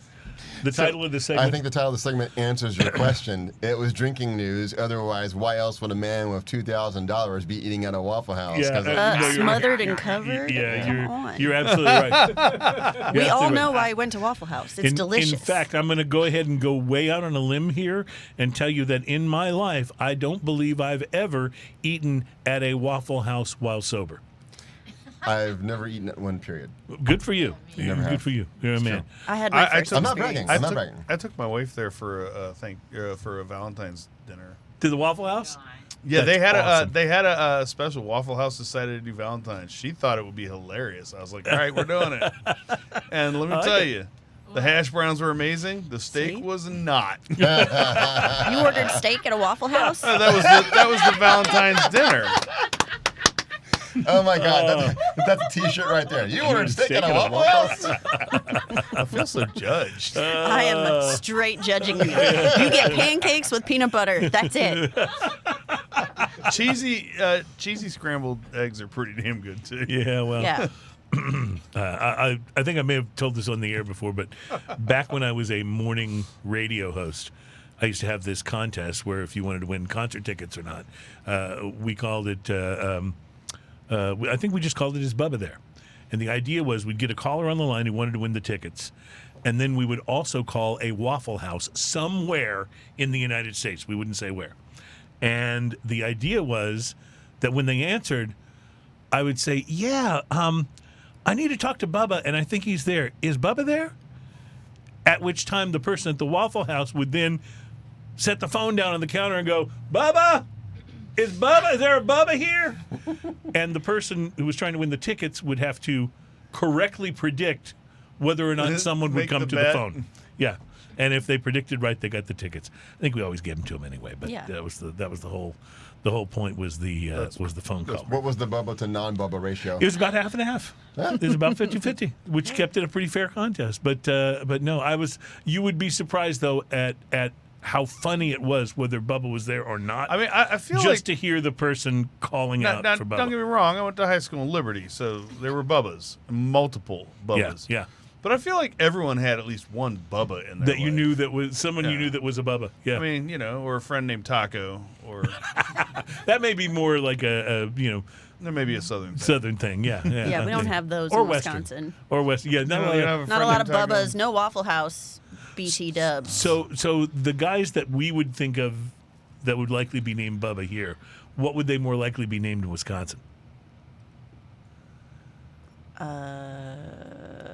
She had all the answers I right. got, I got nothing. I know. I don't. See, like when I lived in Boston, they'd be Chowderheads.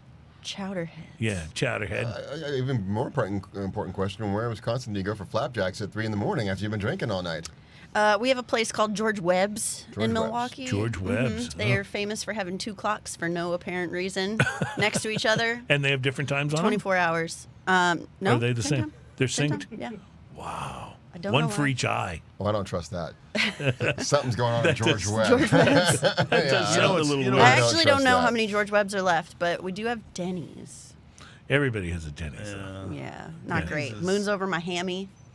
There's a Denny's like right around the corner from my house. I think I've lived over there like 12 years. I've been there once, See, maybe twice. I think as more and more places, like even Taco Bell's But I and got stuff, a taqueria called Ruchi's right around the corner from my See house. that? I which bet is- that's good. Yeah, that's far more desirable than Well, Denny's at that. I was time just of the going to morning. say, as more and more places have decided they will stay open late, Denny's has kind of lost the only reason you would ever Right. go to a Denny's, which is it's the only place open, right? Right.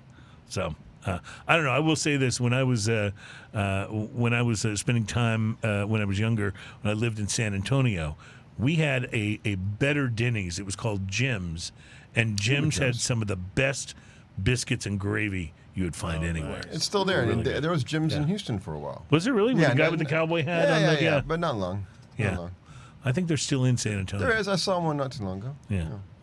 That and Bill Miller Barbecue. What is the deal with Bill Maher? Wow. Bill You know Maher. what? I feel like Bill Maher barbecue. Oh, we're so far off the rails. I can't see the rails anymore. I think we're gonna try some rum. I was trying to do a Bill Maher Speaking of Bill impression Miller and talk about barbecue, I think we're gonna barbecue. try I was like, rum. I can't even go there. You know what It goes was a great bit- with barbecue? A big meaty rum. Yeah. How about a really young one? Oh yeah, young one. The young one. The That young was- A little tiny rum. That was a Wait, very that was a show. that was a very forced seg, but it was in fact a segue. for a sec. Oh, by the way, somebody just referenced the young ones. But I was haven't it? thought about- But haven't was thought it about this. consensual seg? That's what I want to make sure. So you got to excuse me because I came out of the radio business, and we don't call them segways. That's just a fancy word for segs. So that's why we call them segs. Segs. I'm going to seg this record into the next one, and I'll be right back. Sounds like you had real segs appeal. Oh yeah, big time. There's nothing sexier than a radio personality. Trust me. Oh boy.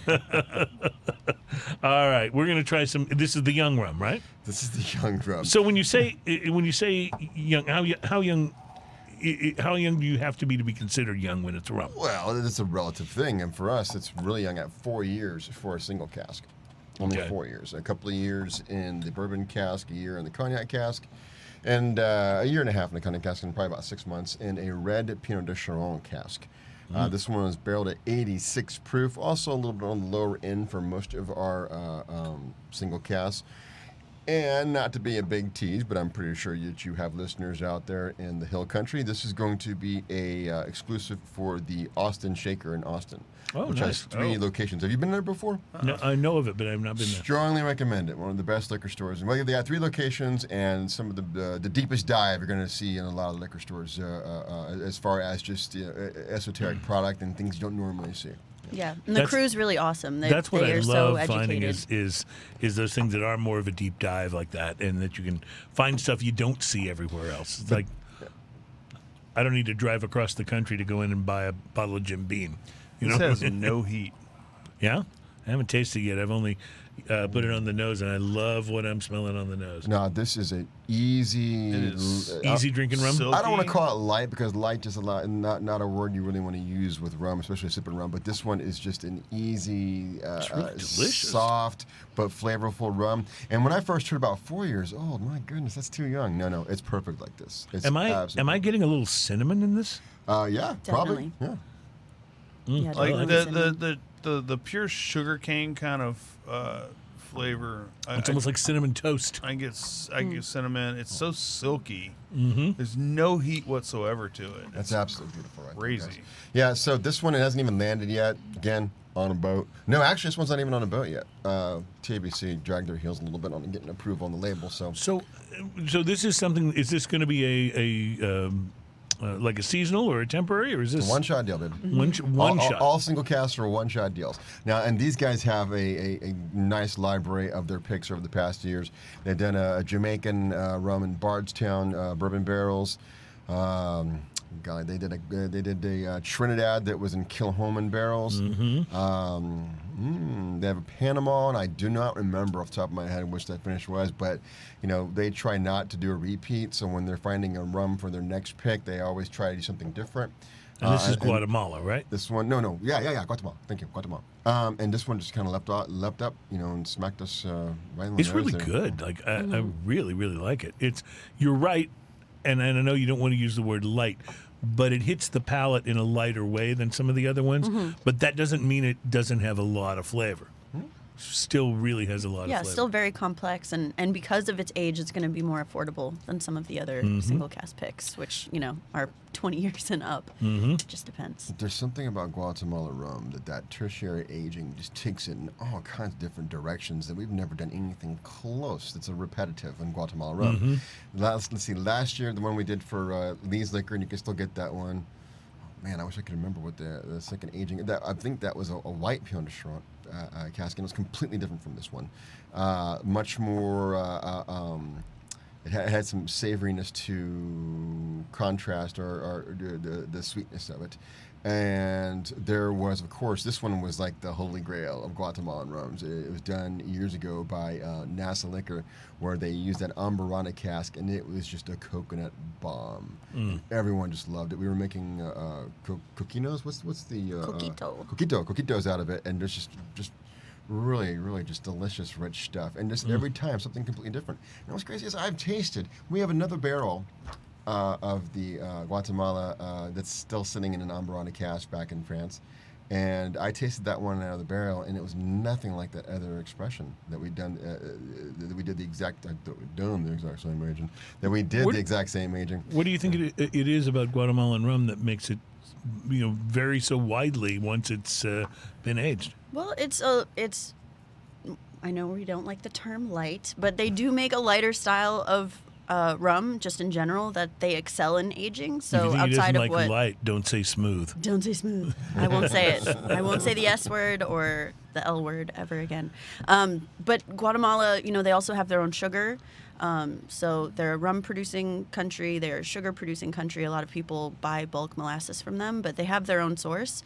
Obviously, also a tropical climate. And some of those lighter styles of rum will have a heavier effect from aging, right? Like it takes the over. aging has more impact on Right. it than it would maybe if it were a heavier style of rum. Exactly. That makes sense. Yeah, there's more going on, and it will kind of color the product in a different way than. Well, I love it young. Now, is the other bottle that you have here? I'm sorry, that was wrong. Did you ever watch any of the old Monty Python episodes. Sure. Of course. They had a skit called Crunchy Frog at one point in time. I think I remember. And when the Crunchy waiter Frog, is yeah. describing the frog, he speaks about how it was lightly killed. That's just when you're talking about. Yeah. You're talking about the flavor. Where was it with a dripping French accent and the Lightly. frog has been Yeah. lightly Yeah, killed? yes, this Yeah. is perfect. Only very lightly killed. It's been lightly killed. I like younger rum also. Thank you. Yes. Yeah, keeping it real. Just like, no, kids, come on. Hold on. It's We're all wrangling. hold hands. Come on. Stay on the path. Docs has been on the show enough times to know that we will, in fact, venture way off the path. We'll eventually come back.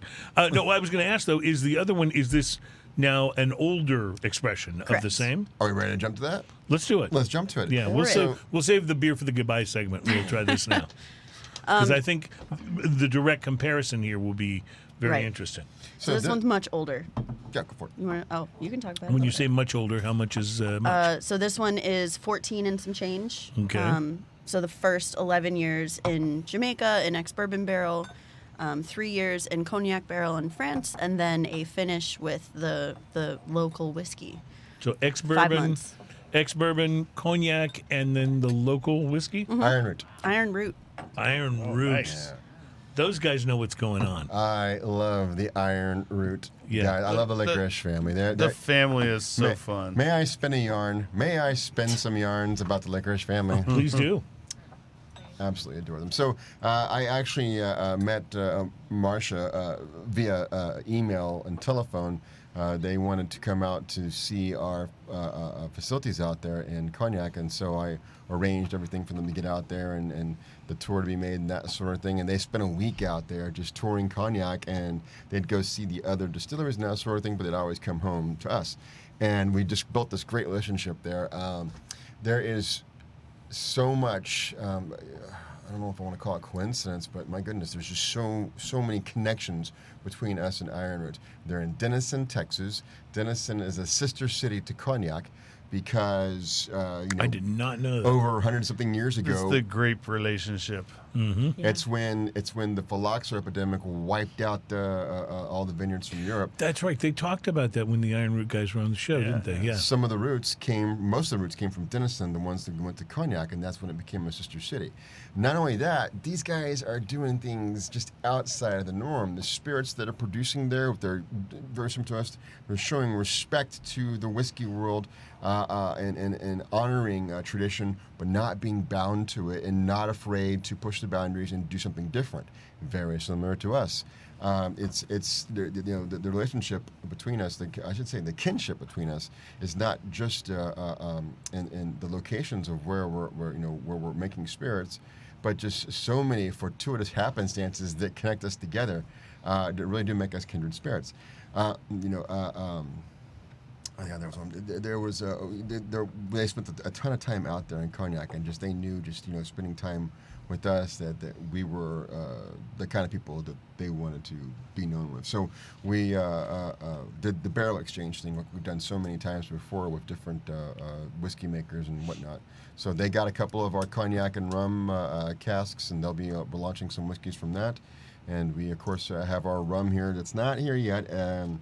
Still waiting on, I think we just got TBC label approval for that one. So that one should probably be coming in let's say, late winter. Yeah. Wow. So I want to make sure I understand. The one that we just had, the younger rum, and this, which you said about 14 years, but the juice is the same, right? No? Totally different country. This one, Okay, the current sorry. one is from Jamaica. Okay, this is Jamaica. Okay, Yep. that explains it, because I Yeah. was going to say, I can't Worlds believe apart. the difference of 14 Yes. years of aging made. Right. No, because this is exactly what you kind of expect that Jamaican rum to Yeah. be. It is funky. It is going to get up and mess with you a little bit in a very good way. At least that's on the nose. I haven't tasted it yet. On the nose, just a touch, soy sauce. Soy sauce? See, I don't ever want to go there with my Yeah, rum. why would you? No, it's no, guys. What is it? This is like a note. This is mean- not something that someone's saying right at you. You can get it. That's from across bad the when room. it's beer, Yeah. but it's good when it's food. So No, I mean it's just very savory. There's something going on there. Again, it's not. I don't mean like it's a straight soy bomb here. No, it's just that very faint. And listen, I get Dijon mustard off of So OFD. there's a little like the Jamaican rum has a little chemical-y kind of thing going on, but in kind of a good way. I don't really know how else to describe it. I call it the funk of 40,000 years. It's a funky thing, but it's real good though. It's delicious.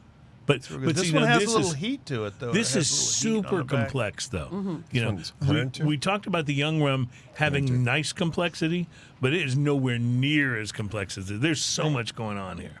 It's very complex. It's layered for sure. There's a banana in there. There's like on the retro hail especially. There's Like a banana in the tailpipe.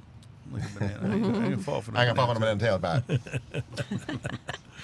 We're showing our age. Do you You're realize? just laughing Do you realize there's a you have no idea what whole we're talking generation about. No that idea just what you're doesn't have a clue?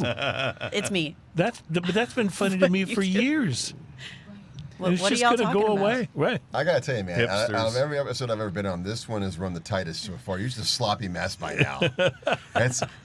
We're pretty much getting a burping contest by now. By the way, that would be Smoking and Toasting 112, 186, and 205 if you want to go back and look them up. The sloppy episodes. I think the worst one was when, well, maybe perhaps the best one. The best one was when it was you, me, and Chris Morris. Yeah, that Oh, at the same time? That one Yeah. got sloppy. That Yeah. was pretty That one fun. got sloppy. I would say anytime Chris is on the show, it gets pretty sloppy. I got to meet this Chris person. Yeah. Oh, He's he's coming up. he's an interesting dude. He's okay. Is he still working over at Cabal? Wait, let me bet first. Well, how about this? He's still telling them what to do there. I don't know how much work he's doing, but There he's still you go. telling them what to He's do. still in some way, shape, or form employed. Man, I love going in there, and he's one of the few bartenders, and I know bartenders generally hate this, but he thinks it's funny because I'll walk in and be like, whatever you're making me. And he just makes me something, and he hasn't hit it wrong yet. He is a very, very good mixologist. He made me a drink that tasted like a bowl of pho and gets you drunk. Wow. It was Yeah. amazing. I'm not so sure I want that, but no, you it liked was it. amazing. Wow. I mean, I like a good So bowl good. of pho, but I don't know if I want it an alcoholic. It was What did he? I mean, I can't even begin did he to just describe. like make a syrup out of collagen powder, or like what's the? Chris, are what's you the watching? secret We recipe? need to know what your I don't- recipe you know what? is You for guys, the- when you leave here, you could go straight over there and see him. Would you say that drink got you followed up? See, this is why we're usually just doing a I burping don't know what was contest in by that now. fucking drink. It was low-hanging fruit, but it was ripe and juicy, baby. All right. Well, that reminds me of this guy I knew that was. Wait, that was me. No, Oh. this was a radio buddy of mine. You guys had some similarities, but he used to like to go in a show and tell stories about the far off and magical land of Fa, and then he would tell stories about the ruler of Fa, the Fa king, and then he would, say. He would go into elaborate stories, and that would be his whole thing. There's a place outside of Round Rock that I've passed by a few times. It's called the Pho King. The Fa king. I like it. Me, I never went to those elaborate things when I was on the radio. I just talked a lot about the breed of dog called the Shih Tzu.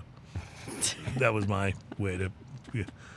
We really are kind of devolving I here. think you got a beer we need to taste. I think we do. So I tell you what, we'll take a break. We'll do that in our final goodbye segment. So we'll be right back. This is absolutely delicious. this and now it's time to Jamaican say rum. goodbye. Oh, Thanks.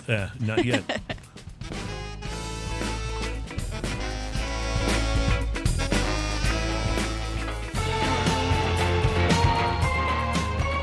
Welcome back. It's Smoking and Toasting. Our program's all about craft beer, fine spirits, hand-rolled cigars, and burping contests. And Ian is opening our final beer of the evening as we come in here to say goodbye.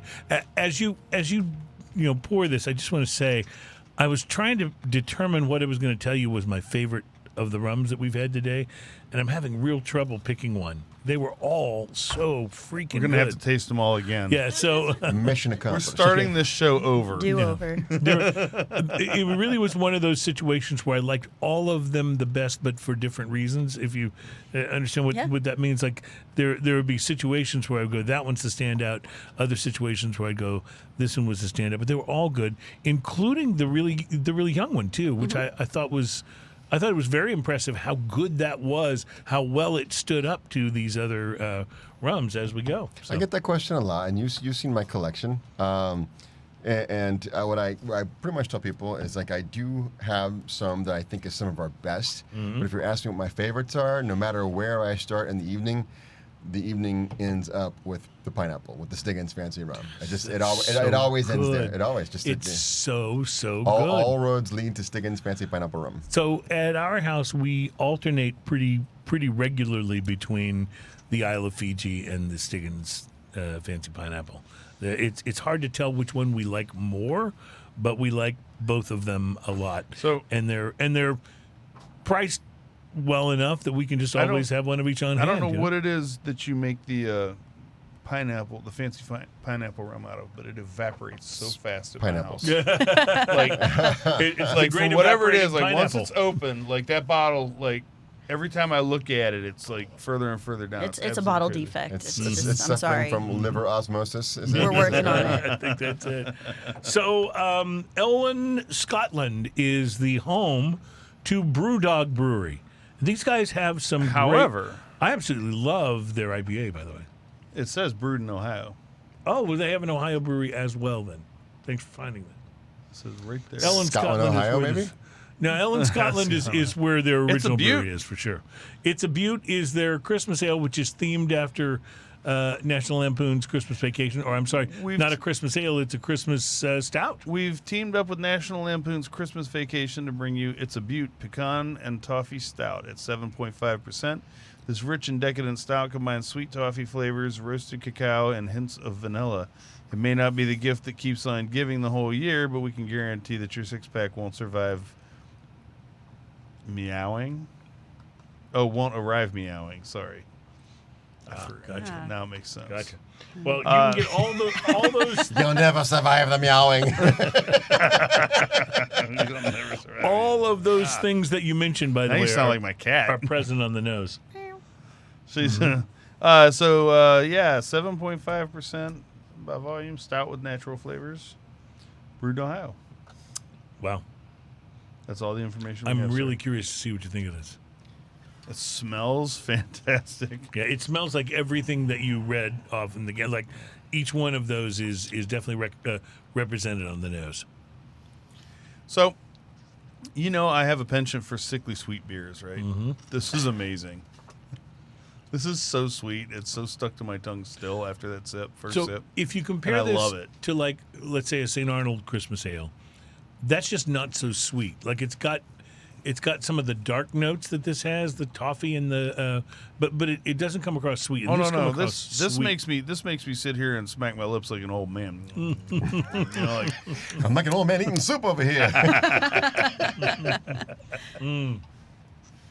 Yeah, it's really good. it's really How do you feel about the level of carbonation?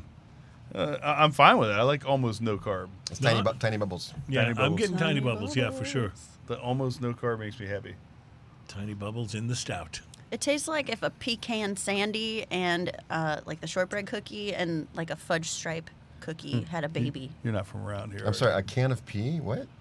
Huh? You know what a Pecan. pecan sandies? You're not You from around here, don't are know you? pecan sandies? Yeah, it's just Oh. here. In, Oh, I'm sorry, pecan. You got to put the emphasis on the right syllable. It has an A in it, so it's pronounced eh. Okay?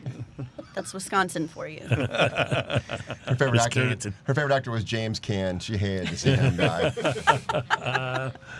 R.I.P. man. Too soon. Too soon. Too soon.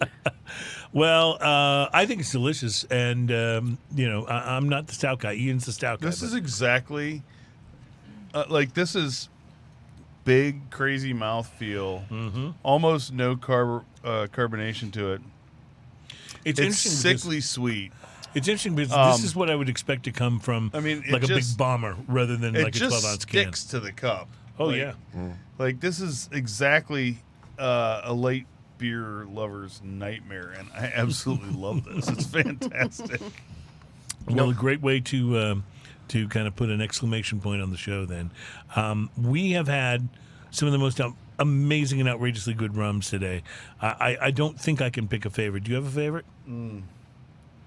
Out today, the funky one I love the last funk. I one love that the you funk, made? and then the cognac was so good too. Like, Oh yeah, that's right. Can't forget about the cognac. But they're also good. Like it's hard. Like the Fiji one was quite nice, but I like the funk. Gotta have that funk. Yeah, you gotta have. You know, there's one. I thing, want the funk. There's one thing that we did forget to mention on Adrian's biography here. She can play a mean ukulele. No. You've never even heard me play ukulele. Now, is that considered like a taboo? You know, never touching the man's ukulele. That sort I'm not of thing? doing it. Come on. Definitely not. Let's never touch another man's You said to me rhubarb. That's earlier what you're- today that you can play the ukulele, I did say that. and I'm gonna need proof right now. No. Wow. Okay. So you're going to turn us down in the No. final segment Just of the just a show. little something. Don't put me on. You don't have to do Over the Rainbow. Just give us something here. No. Can you do Next, Over you're the gonna Rainbow? ask me to sing. Next, you're gonna ask me to like She can jump sing up and down. too. She can sing. She's a great singer. Let me give this some context. Here we go. She's pushing back at playing the ukulele or singing, but with very little prodding, she actually leaned into the microphone and said, "I had to take my gator to the vet." So think about It was this. an instruction. Think about this. I'm not doing I'm it. instructing you to play us a little ditty on the on You the, are on the not the ukulele. boss of me. And just, you know what? You have a talent, and you're wasting it. You're wasting. Go to your room. This is how you treat your guests. It's how Doc, To him, to Doc. It's how Yeah. Doc treats our guests. Exactly. Yes, that's exactly right. Have you ever seen Chris Exactly Morris right. on the show? When he's I was on gonna there? say it's been a lot worse. Oh my gosh, The who latest is side of Chris? things. I need to meet Chris today. So not. I don't want to unnecessarily prolong the show, but if we say please, would you do it? No. You can't put her on the Oh, spot. come on. She hasn't prepared a Just a song or little anything. something. Okay, don't all right, want that's to. fair. That's fair. I just wanted to make sure that we'd exhausted every avenue and opportunity. I'll play at the drop. I'll of a play hat. something. I know I can do like the 6 chords from Smoke on the Water. Yeah. Ian's like, Ian's like, I'll play. I'm like, dance, monkey, dance, and he's there. He is with the ukulele. He's happy to. I don't know why I let that mean woman make me a fool. Come on, little Almond What Brothers. is that? I know. I get it. I Almond get it. Yeah. Almond Brothers. They On were a ukulele. They were a rock and roll band. Yeah. Okay. You don't know who the Allman Brothers are? No. You don't know Ramblin' Man? All right. On that. Okay. I just like to apologize to What is all this everyone. aggression? this is a bad. I made a horrible mistake. Okay. I'm so sorry. Okay, so before the Docs, Jonas what have Brothers- you done? I know. Before the Jonas Before there Brothers. were the Jonas Brothers, there were some other bands, and some of them were pretty good. I appreciate that you think I'm that young. Noted. Actually, the Jonas Brothers are actually all like grown up and doing They're all, like, grown up middle-aged, right? Yeah. They're driving around in a Corvette with the top down. Yeah, Joe Jonas has blaring, already pour got some gray in his sugar on beard. me. Yeah. You were in a band. How do you not know who the Allman Brothers are? Calm down, sir. I couldn't pick him out of a lineup. I keep looking Let's for just a say way that. to tie a ribbon around this, and I'm not finding it. So I'm just Ian, gonna- maybe I'm just you gonna can put do up it. the Yeah. final toast. Yeah, I think you should. Have a wonderful week, my friends. Thank you for joining us for Smoking and Toast, and thanks to both of you. You've been wonderful guests, and you brought wonderful stuff. Cheers, and we y'all. thank you for Cheers. that. Thanks to you guys for listening. Back next week with Mark Burrell. Christmas wines, everybody. We'll be even drunker then, probably, than we are now. Have a great week.